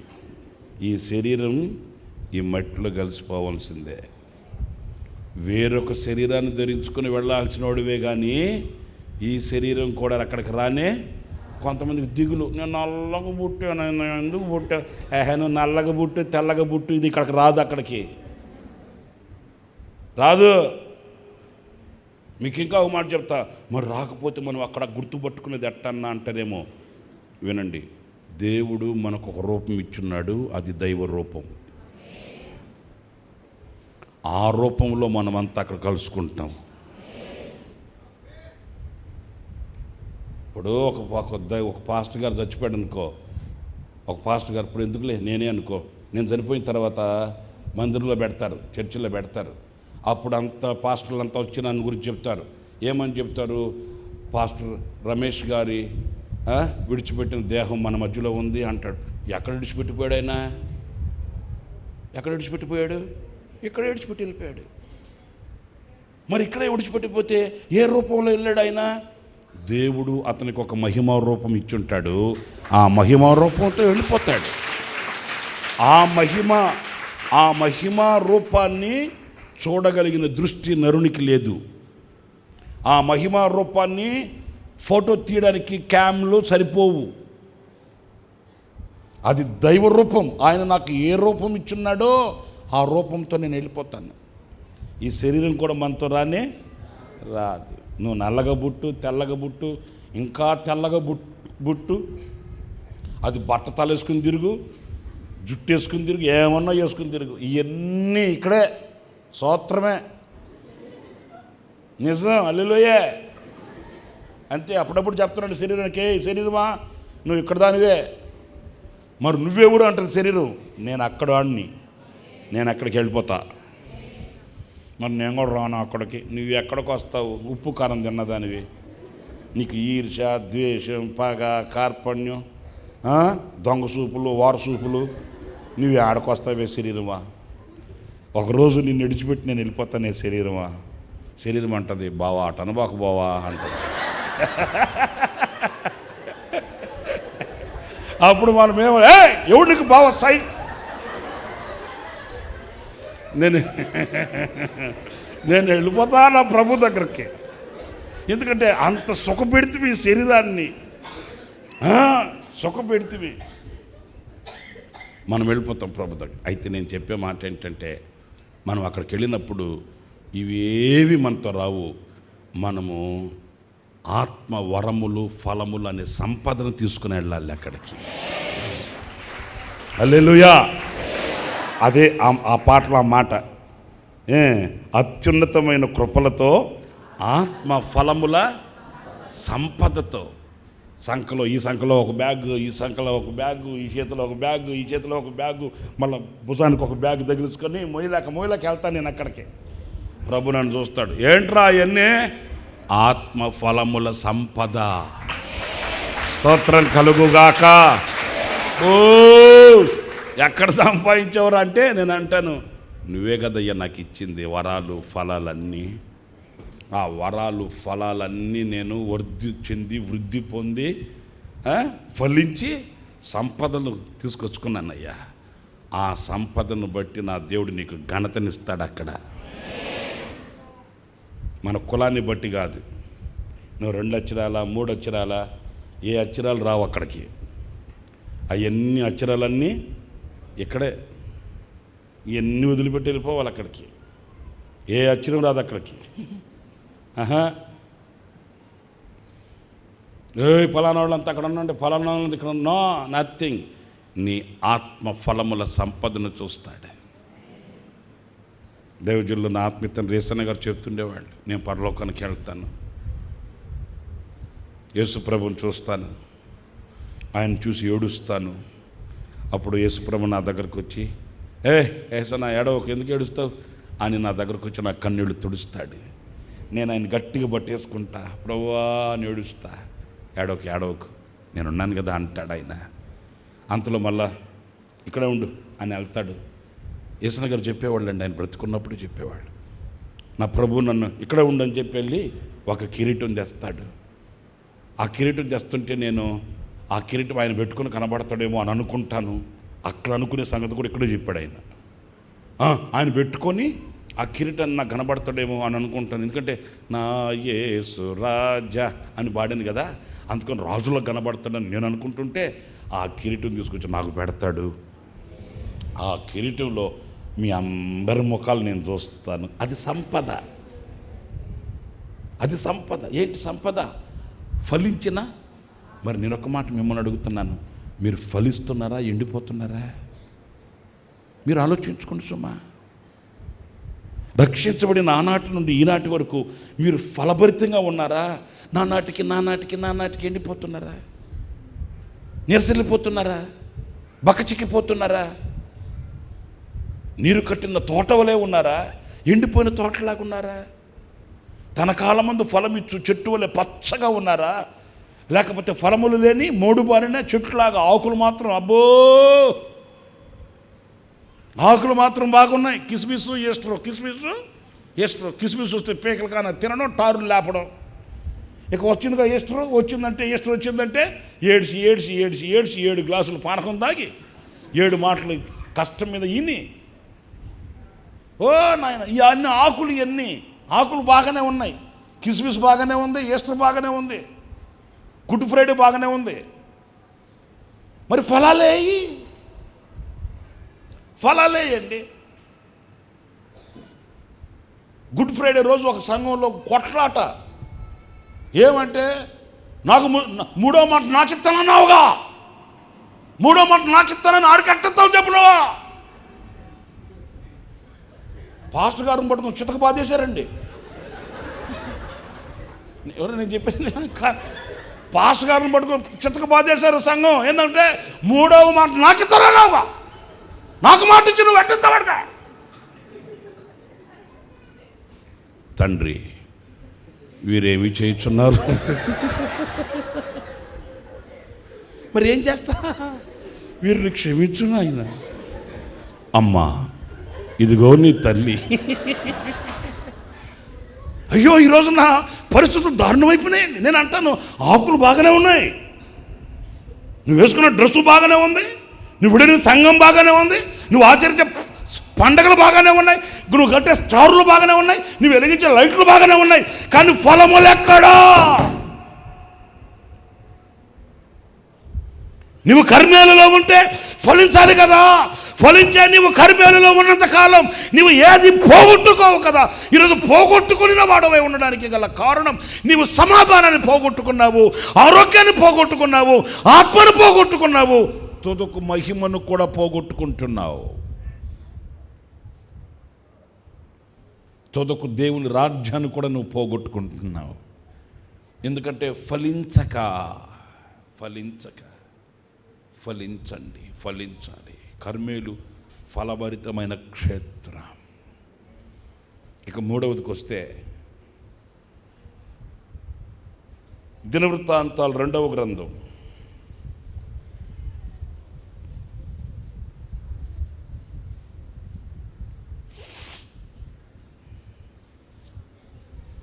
2వ గ్రంథం 26వ అధ్యాయం 10వ వాక్యం అండి.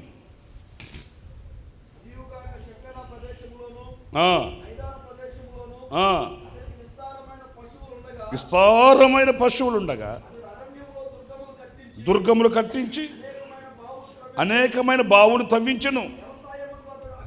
Note it. వ్యవసాయమందు అతడు ఆశ కలిగిన వాడు, అపేక్ష గలవాడు గనుక, వినండి ప్రియులారా, పర్వతములలోను, ఎక్కడ, కర్మేలులోను అతనికి, వినండి, ఎవరంట, వ్యవసాయకులును, ఎక్కడ, కర్మేలులో. అంటే కర్మేలులో పనివారు యొక్క నివాసాలు ఉన్నాయండి. ఎవరి నివాసాలు ఉన్నాయి చెప్పండి? ఎవరి పనివాళ్ళు? వ్యవసాయకులను, ద్రాక్ష తోట పనివారు. అంటే వీళ్ళంతా ఎక్కడుంటారు? కర్మేలులో ఉంటారు. అంటే కర్మేలు అంటే పనివారు నివసించే నివాసాలు కలిగిన స్థలం. ఎవరా పనివాళ్ళు? ఆ తోటని శుభ్రం చేసి, ఆ తోటని సేద్యపరిచి, ఆ తోటని పండించే పనివాళ్ళు. అంటే ఆ రాజు యొక్క సేవకులు, అంటే దేవుని యొక్క సేవకులు, యాజకులు. కర్మేలులో ఉన్నంతకాలం నువ్వు పోగొట్టుకోవు. ఎందుకని? అక్కడ పనివాళ్ళ నివాసాలు ఉన్నాయి. అక్కడ పనివాళ్ళు ఉన్నారు, యాజకులు ఉన్నారు, సేవకులు ఉన్నారు. ఆమె కొడుకు చచ్చిపోయాడు. కొడుకు చనిపోతే ఏమి ఎరగనన్నట్టుగా ఏం చేసింది? తీసుకెళ్ళి ఇంట్లో పడుకోబెట్టి బెడ్షీట్ కప్పి భర్త దగ్గరకు వచ్చి అడుగుతుంది, అయ్యా నేను కర్మేలుకి వెళ్ళాలి, గాడిదకి గంతగట్టు. ఆయన అన్నాడు, ఇది అమావాస్య కాదు, పౌర్ణమి కాదు, ఆదివారం కాదు, శనివారం కాదు, బుధవారం కాదు, ఏంటి ఇంక మధ్యలో ఈ ప్రేరేపణ వచ్చిందంటే నీకో అంటే అవనింది, ఇది ఆదివారం వెళ్ళేది కాదు, శనివారం వెళ్ళేది కాదు, బుధవారం వెళ్ళేది కాదు, ఇప్పుడు వెళ్ళాలి. నేను ఎక్కడికి? కర్మేలుకి వెళ్ళాలి. ఇప్పుడు ఎందుకు వెళ్ళాలంటున్నాను కదా? ఎందుకంటే ఆమెకు ఒక సమస్య వచ్చింది. ఆ సమస్యకు పరిష్కారం చెప్పే, పరిష్కారం చేసే సేవకులు ఉన్న స్థలం కర్మేలు. మీకు అర్థమవుతుందా? విజయవాడకు వచ్చి చిలక ప్రశ్న చెప్పే చిలక, ఆ చిలక అంటే నువ్వు పోయి సావరా, కాదు నన్ను సావమంటావా బతకమంటావా అంటే ఆ చిలక అంటది, నా పరిస్థితే బాగలేక ఈడు చేతులు దొరికా, ఎకరాల్సి నేను ఈడు చేతులు దొరికి పంజరంలో పడ్డా, నా బతికే ఇట్లా ఉంటుంది, నా దగ్గరకు వచ్చావేంట్రా పేనాస మొహం వాడ, వెళ్తుంది రేపాడుగా. వెళ్ళాల్సింది అక్కడ కాదు. అందుకు అక్కడ అది చేస్తారంట, ఇక్కడ అది చేస్తారంట, ఇక్కడ అదంట, ఇక్కడ ఇది, అక్కడ కాదు వెళ్ళాల్సింది. నీకున్న సమస్యకు పరిష్కారం చూపించే యాజకులు నివసించే కర్మేలు పర్వతానికి వెళ్ళాలి.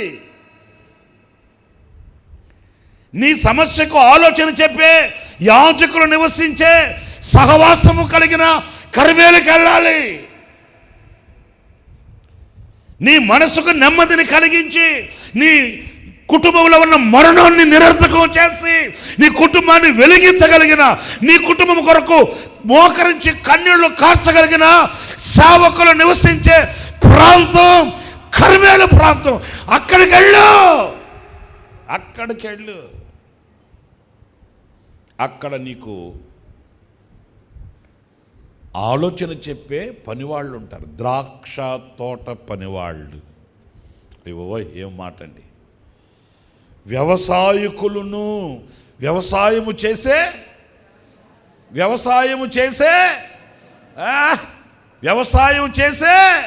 పనివాళ్ళు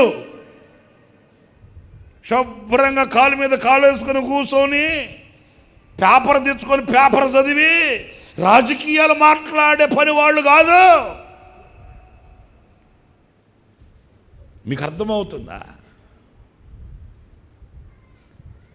నాకు ఢిల్లీలో ఆయన తెలుసు, హైదరాబాదులో ఆయన తెలుసు, నాకు వీళ్ళు తెలుసు, మీకు ఇళ్ల స్థలాలు ఇప్పిస్తా, పథకాల మీద పథకాలు తెప్పిస్తా అనే పనివాళ్ళు కాదు. వాళ్ళు వ్యవసాయం చేసే పనివాళ్ళు. హలో, వింటున్నారా? ఏ పని వాళ్ళు? ఇదిగో మేము అంటున్నామే, కొంచెం లేచి నిలబడండి ఆయన, ఏమనుకోవద్దు. పెద్దోళ్ళు ఉన్నారు, చాలా పెద్దోళ్ళు, పాపం లేపితే బాధపడతారేమో. ఇదిగో చూడు, తెల్ల బట్టలు వేసుకున్నారు వీళ్ళంతా, ఈ సేవకులంతా. ఎవరు వీళ్ళంతా? వ్యవసాయం చేసే మా పనేంటి? మీరు ఇచ్చే కానుకలు తీసుకొని కాలు మీద కాలు వేసుకొని కూర్చొని ఆదివారం తలుపులు తీసి బూజు దులిపి మరలా గేట్లు వేసేసి సోమవారం నుంచి శనివారం దాకా ఆ వ్యాపారమో ఈ వ్యాపారమో ఈ ఉద్యోగమో ఆ ఉద్యోగమో లేకపోతే ఈ రాజకీయ నాయకులతోనూ తిరిగే పని మాకు లేదు. మాకు తెలియదు అది. మాకు తెలిసింది ఒకటే, వ్యవసాయం. మాకందరికీ డ్రెస్ కోడ్ మారిపోయింది. ఎందుకో తెలుసా? ఇది వ్యవసాయం. వింటున్నారా? సేవకులుగా మేమంతా ఈ రోజున కలిసికట్టుగా ఊకుమ్ముడిగా మేము చేసే పని ఏంటంటే వ్యవసాయం. ఈ వ్యవసాయం చేసే ఈ యాజకులంతా, ఈ పని వాళ్ళంతా ఎక్కడ ఉంటారంటే కర్మేలులో ఉంటారు. కర్మేలు అంటే ఏంటి? ప్రార్థనా అనుభవం. కర్మేలు అంటే ఏంటి? ఫలభరితమైన ప్రాంతం. ఇదిగో ఈ పని వాళ్ళల్లో మీరు చూడగలిగింది, ఈ వ్యవసాయకులలో మీరు చూడగలిగింది ఆ ప్రార్థన అనుభవం, ఆ ఫలభరితమైన అనుభవం, ఆ వ్యవసాయము చేయగలిగిన శ్రమించే మనస్సు. మీకు అర్థమవుతుందా? ఆగిరిపల్లిలో ఉండేది ఎవరు? ఆగిరిపల్లిలో ఉండేది ఎవరా? ఓహో, నువ్వు ఉండేది? ఇదిగా మైలువారం. నువ్వు కాదు, నీతో ఉండేది ఎవరు? హింసరాజా? నీ హింసరాజు అంటుంటే వాడగొడుచాడు రా బాబు. ఇట్రా, దగ్గరికి రా, ఇంకోటి రా, అక్కడికి రా, నిలబడు. ఇదిగో ఇట్రా రా. అది వీళ్ళిద్దరండి. వీళ్ళ వయసు ఎంత మీరు చెప్పలేరులే. వీళ్ళిద్దరిని మేము ఒక చోట, ఎక్కడ, మైలువరంలో పెట్టాం. వీళ్ళ పని ఏంటో తెలుసా? వాళ్ళే వంట చేసుకుంటారు. మీ ఇంట్లో ఉన్న మగ పిల్లలు వంట చేసుకోమని చెప్పండి చూద్దాం. మీ ఇంట్లో ఉన్న మీకు పుట్టిన పిల్లలు ఉన్నారే, వంట చేసుకుని తినండి అని చెప్పండి. ఏంటండి? ఒక రోజు కాదు, 2 రోజులు కాదు, నెల కాదు, 2 నెలలు కాదు.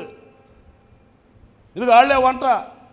చేతులు కాల్చుకొని, కాళ్ళు కాల్చుకొని, మూతి కాల్చుకొని, ఏదో వచ్చి రాక అంత ఎగరబెట్టుకొని, వండుకున్నది సరిలేక సగించక పక్కన పెట్టేసుకొని. మీకు అర్థమవుతుందా? వాళ్ళ బట్టలు వాళ్ళు ఉతుక్కొని, వాళ్ళకి వసతులు లేవు, వాళ్ళకి ఏసీలు లేవు, వాళ్ళకి మోటారు కారులు లేవు, కమ్మగా వండి పెట్టి కడుపు నింపే తల్లిదండ్రులు ఎవరు లేరు. ఏంటి ఇది? వ్యవసాయం. ఇది వ్యవసాయం అండి.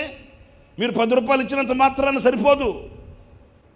ఏదో 10 రూపాయలు కానుకేసినంత మాత్రాన ఆ కానుకలతో, ఆ పైసలతో మేము అనుభవించేదేమీ లేదు.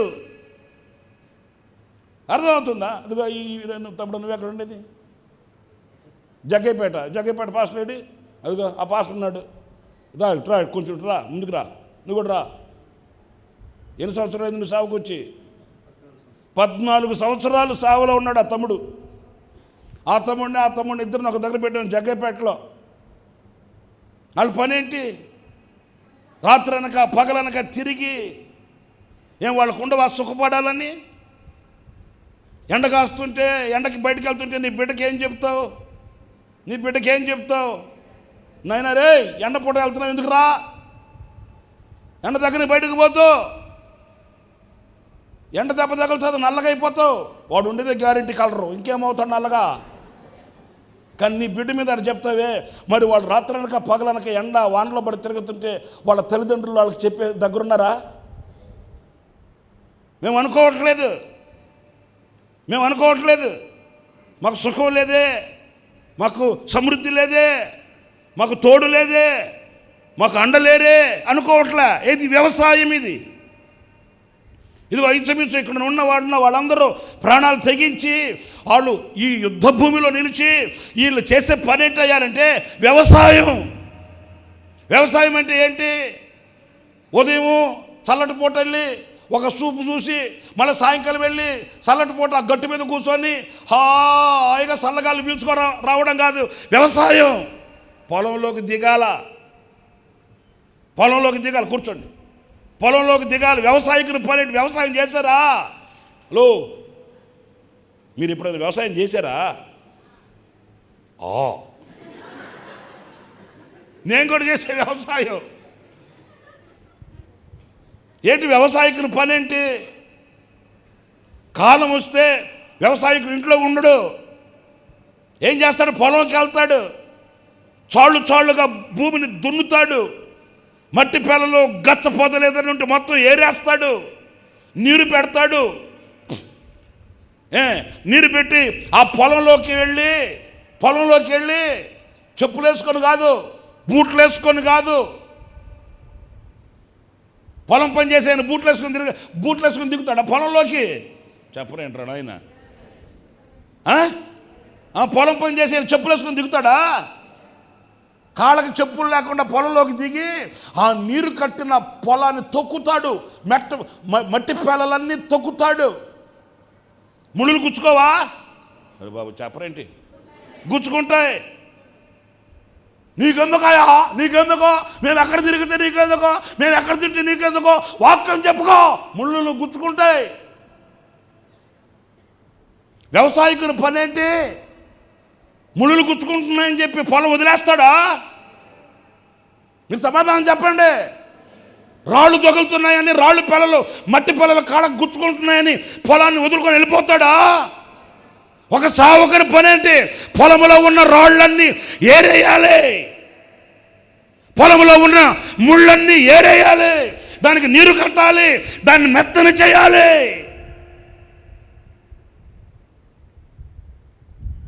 ఏంటండి వ్యవసాయం అంటే ఏమనుకుంటున్నారండి? పాస్టర్ గారు ఎంత తెల్ల బట్టలు వేసుకొని వస్తాడో, మీకు కనబడేది బట్టలే, కానీ గుండె కోత ఉంటుంది. గుండె కోత అది మీరు చూడలేరు కదా.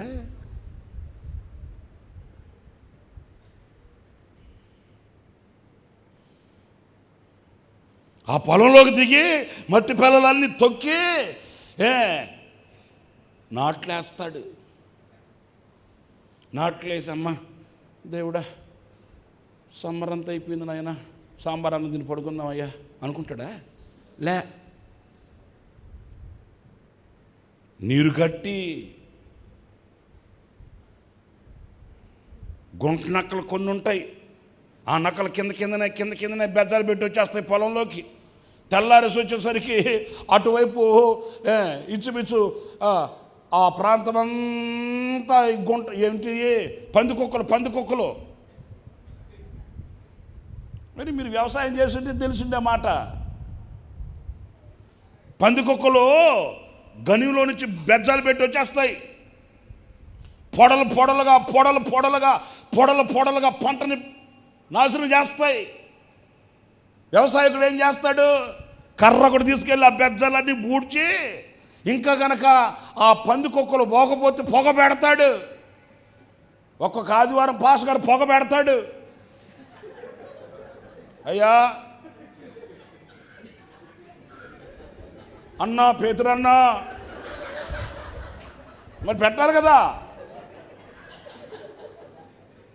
వ్యవసాయకుని పని అదే. ఏంటో ఎంత పొగ పెట్టాడు ఈ రోజున. నీకు కాదు తల్లే పొగ, నీకు కాదన్న, పందికొక్కలు కొన్ని ఉన్నాయి. వ్యవసాయం చేసిన వాళ్ళైతే మీకు తెలుస్తుంది. ఈ పందికొక్కలు వచ్చేసి ఏం చేస్తున్నాయి? పంటని పొడలుగా తినేస్తున్నాయి, పాడు చేస్తున్నాయి. వ్యవసాయకునికి ఎంత గుండె కోత, ఎంత బాధ ఉంటుంది. కన్నీళ్లు కార్చేవాడికి, మోకాళ్ళు వేసేవాడికి, నాట్లు వేసిన వాడికి, ఆశలు పెట్టుకున్న వాడికి ఎట్లుంటుందండి? నీ ఒక్క బిడ్డ నీ చేతికి రాకపోతే నువ్వు తల్లడిల్లిపోతావే. మరి ఇంతమంది బిడ్డలు మా చేతుల నుంచి జారిపోతుంటే మా గుండె ఎలా రగిలిపోద్ది?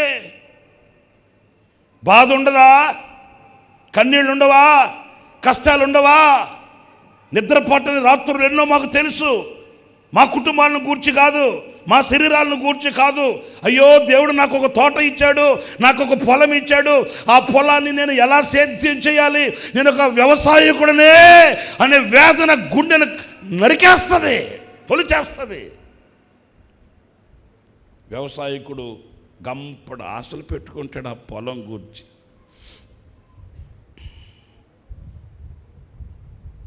సాతానుగడు మరలా గురుగులు విత్తుతాడు.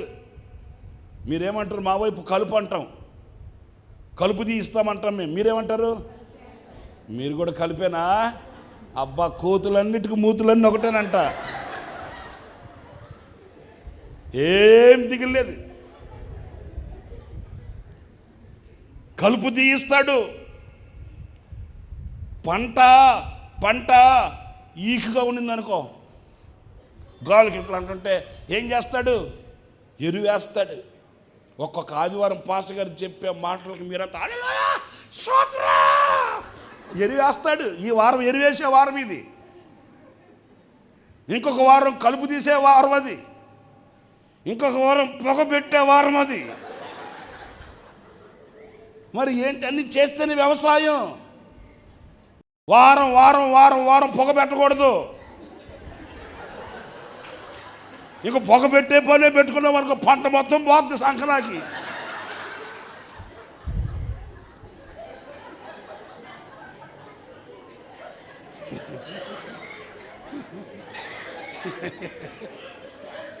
మరి అంతే కదా, పొగ పెట్టే వారం పొగ పెట్టాలా, ఎరువేసేవారం ఎరువేయాలా, కలుపు తీసేవారం కలుపు తీయాలా, పంట కోసేవారం అది సంగతి. అప్పుడు వస్తాయి కవర్లు చేతికి మొత్తం. వీళ్ళంతా ఎక్కడ ఉన్నారంట? కర్మేలులో ఉన్నారంట. మహిమగల పరిచర్య పొందినందున అధైర్యపడను, కృప పొందినందున. మహిమగల పరిచర్య పొందినందున అధైర్యపడను, కృప పొందినందున. మహిమతో నీవు దిగివచ్చు వేళ, మార్పు చెందెద నీ పోలికగా. మహిమతో నీవు దిగివచ్చు వేళ, మార్పు నందెద నీ పోలికగా. శ్రీమంతుడా యేసయ్యా, నా ఆత్మకు అభిషేకమా,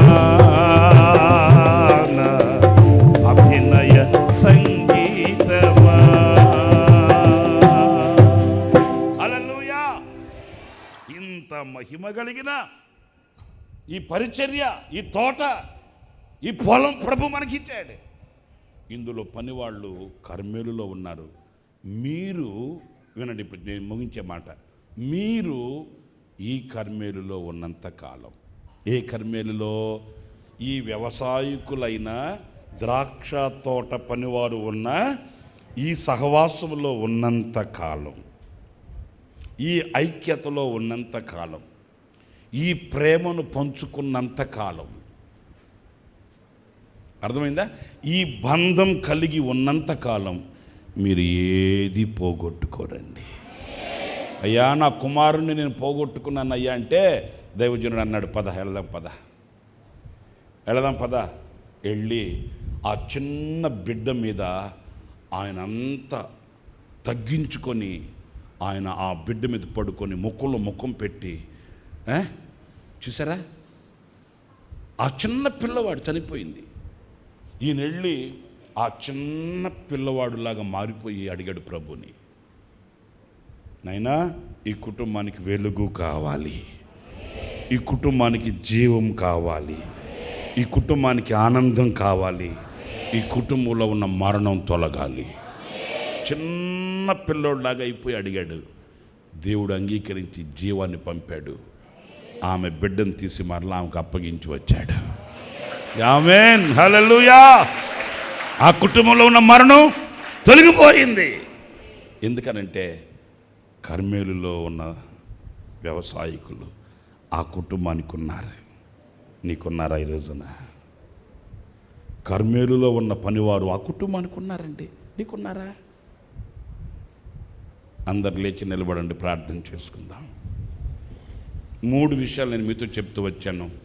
కర్మేలు అంటే ప్రార్థనా అనుభవం, కర్మేలు అంటే ఫలభరితమైన అనుభవం, కర్మేలు అంటే పనివారు నివసించే స్థలం, వ్యవసాయకులు ఉన్న స్థలం, ద్రాక్ష తోట పనివారు నివసించే స్థలం. అందరూ కళ్ళు మూయాలి, తలలు వంచాలి, ఒక చిన్న ప్రార్థన చేసుకోండి. నాయనా, నేను అనేకమైనవి పోగొట్టుకొని ఈ రాత్రి నీ సన్నిధిలో నిలిచి ఉన్నాను. తెలుసో తెలియకో నేను పోగొట్టుకునినవి నేను గుర్తించలేకపోయాను. నేను బాగానే ఉన్నాను, విశ్వాసంలోనే ఉన్నాను, ప్రేమలోనే ఉన్నాను, బైబిల్ చదువుతున్నాను, సన్నిధికి వస్తున్నాను అని అనుకుంటూ ఉన్నాను. కానీ నిజమే, నాలో ఆ వైరాగ్యం తగ్గిపోయింది, నాలో ఆ ప్రేమ తగ్గిపోయింది, నాలో విశ్వాసం తగ్గిపోయింది, నాలో ప్రార్థన అనుభవం తగ్గిపోయింది. ఏదో నామినల్గా బ్రతుకుతున్నాను, కానీ నాలో శక్తి లేకుండానే నేను బ్రతుకుతున్నాను. ఇదిగో ఈ రాత్రి నీ పాదాలు పట్టుకుంటున్నాను నాయనా, ఈ రాత్రి నీ పాదాల దగ్గరికి వస్తున్నాను నాయనా. నేను పోగొట్టుకుని ఆనందం నాకు మరలా కావాలి, నేను పోగొట్టుకుని విశ్వాసం నాకు మరలా కావాలి, నేను పోగొట్టుకుని ప్రేమ నాకు మరలా కావాలి, నేను కోల్పోయిన అభిషేకం నాకు మరలా కావాలి, నేను పోగొట్టుకుని అభిషేకం నాకు మరలా కావాలి, నేను పోగొట్టుకుని దర్శనం నాకు మరలా కావాలి, నేను పోగొట్టుకుని నా ప్రేమలో నేను మరలా పూర్ణుడను కావాలి. నన్ను నింపు, నన్ను నింపు. అడగండి నా ప్రియ సహోదరులారా, అడగండి. Hallelujah, hallelujah, hallelujah. Thank you Lord, thank you Lord, thank you Lord. అయినా నేను ఫలించాలి ప్రభువా, నేను ఎండిపోతున్నానయ్యా, నేను ఎండిపోతున్నానయ్యా, నేను ఫలించాలి నాయనా, నేను బహుగా ఫలించాలి ప్రభువా, నేను 100 ఫలించాలి నాయనా. శక్తిగల క్రైస్తవుడను కావాలి నాయనా, క్రైస్తవ నాయన, నేను శక్తిగల విశ్వాసిని కావాలి నాయనా, నేను శక్తిగల వాడును కావాలి. నీ శక్తి నా మీద కుమ్మరించు, బలమైన శక్తితో నింపు, నన్ను ఫలింపజేయ్, ఫలింపజేయ్, ఫలింపజేయ్. కబాబాల షబాల రిబానా తిరిబికి బికి బికి బికి బకబకల రబదురా లిబాబా షరిబికి బికి బికి బికి బికి బకల రబదురా. Jesus.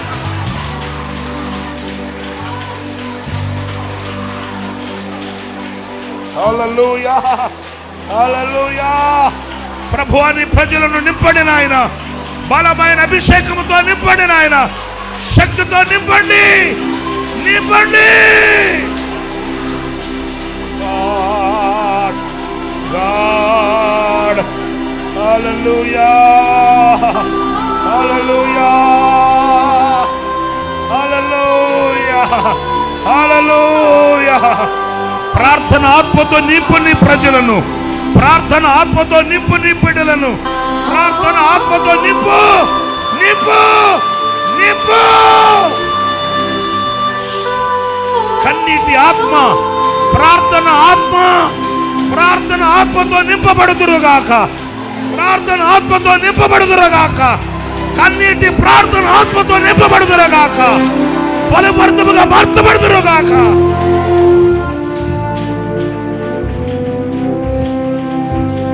జీసస్, హల్లెలూయా, హల్లెలూయా, హల్లెలూయా. కర్మేలులో ఉన్నంత కాలం మీరు ఏది పోగొట్టుకోరు. ఎందుకు కర్మేలును విడిచి తిరుగుతున్నావు? ఎందుకు కర్మేలు సహవాసానికి దూరంగా ఉంటున్నావు? ఎందుకు కర్మేలు ప్రార్థనకు దూరంగా ఉంటున్నావు? కర్మేలు ఫలభరితమైన జీవితానికి ఎందుకు దూరాన ఉంటున్నావు? కర్మేలులో ఉన్న దైవ సేవకుల చెరిమి, కర్మేలులో ఉన్న వ్యవసాయకుల యొక్క సహాయ సహకారాలకి నీవెందుకు దూరంగా ఉంటున్నావు? ప్రభుని కోరుకో, ప్రభుని వేడుకో.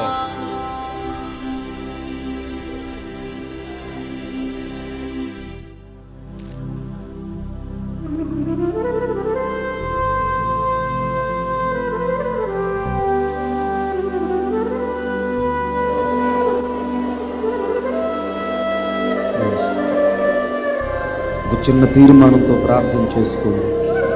సేవకులుగా మీ కొరకు ప్రార్థన చేయబోతుంది. కృపాసత్య సంపూర్ణుడా, పరిశుద్ధుడా, నీ పరిశుద్ధ ఘననామానికి స్తోత్రం చెల్లిస్తున్నాం ప్రభువా. ఈ మాసం కూడా మమ్మల్ని ఎంతగానో ప్రేమించి ఈ ప్రత్యేక కూడికను ఆశీర్వాదకరంగా మీరు జరిగించినందుకు నీకు స్తోత్రం నాయన.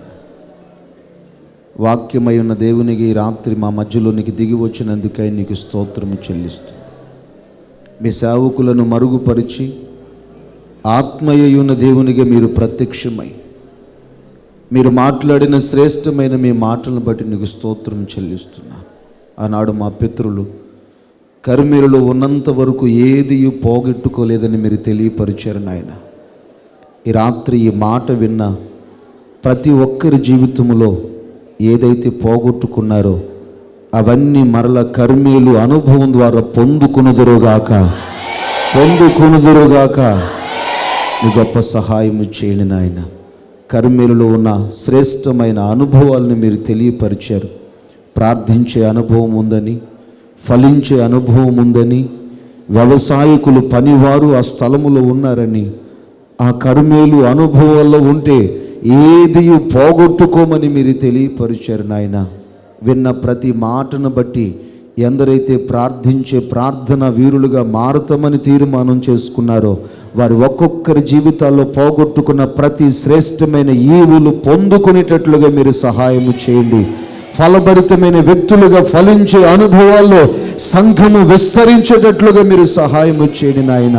ఈ చివరి దినాల్లో ప్రతి ఒక్కరూ ప్రార్థనాత్మ కలిగి జీవించేటట్లుగా, ఆత్మ సంబంధమైన ఫలములు కలిగి తండ్రి మిమ్మల్ని సంతోషపెట్టే సంఘముగా అలంకరించబడేటట్లుగా మీరు సహాయము చేయమని వేడుకుంటున్నాను ప్రభువా. పరిచారకుల యొక్క సహవాసము కలిగి, వ్యవసాయకుల యొక్క సహవాసము కలిగి వారి యొక్క పరిచర్యలో సహకారులై నిలిచేటట్లుగా ప్రతి వారిని మీరు మలచుమని వేడుకుంటున్నాను ప్రభువా. దూరాన సమీపాన నిలిచి ఎందరైతే ఈ కర్మేలు అనుభవంలోకి రావాలని తీర్మానంతో ప్రార్థన చేసుకుంటున్నారో వారి ఒక్కొక్కరిని కూడా ఇహమందు పరమందు ఉన్నతమైన మీ దీవెనలు పొందుకొనుదురుగాక. పరలోకపు ఆశీర్వాదములు అనుభవించుదురుగాక. మీ గొప్ప సహాయాన్ని చేయండి తండ్రి, నీకు స్తోత్రం. ఇంతవరకు మీ వాక్యాన్ని విత్తిన మీ సేవకులను కూడా ఇక్కడ మీరు బలపరచండి. మంచి ఆరోగ్యాన్ని మీరు అనుగ్రహించండి. ఇంకా ఆయా ప్రాంతాల్లో బలమైన సాధనంగా మీ పరిచర్యలో బలపరిచి వాడుకోండి నాయన. అనేక ఆత్మల రక్షణార్థమై అగ్ని వలె మీరు బలపరిచి వాడుకోమని వేడుకుంటున్నాం ప్రభువానికి స్తోత్రం.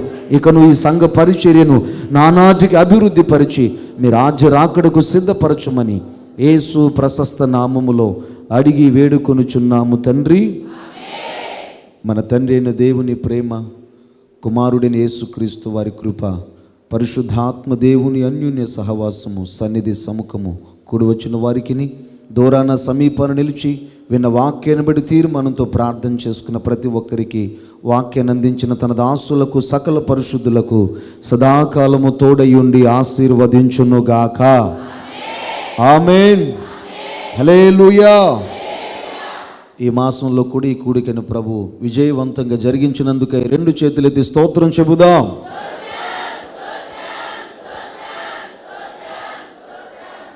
ఈ కూడిక ఇంతటితో ముగించబడింది. ప్రతి నెల ఈ విధంగానే 24వ తారీఖు ఈ సభలు ఇలాగ కొనసాగించబడతాయి. తెలియని వారికి కూడా మీరు తెలియపరిచి వచ్చేటప్పుడు మీతో కూడా క్రొత్త వారిని, మీకు తెలిసిన వారిని తీసుకురావాలని ప్రభు పేరట తెలియపరుస్తున్నాను.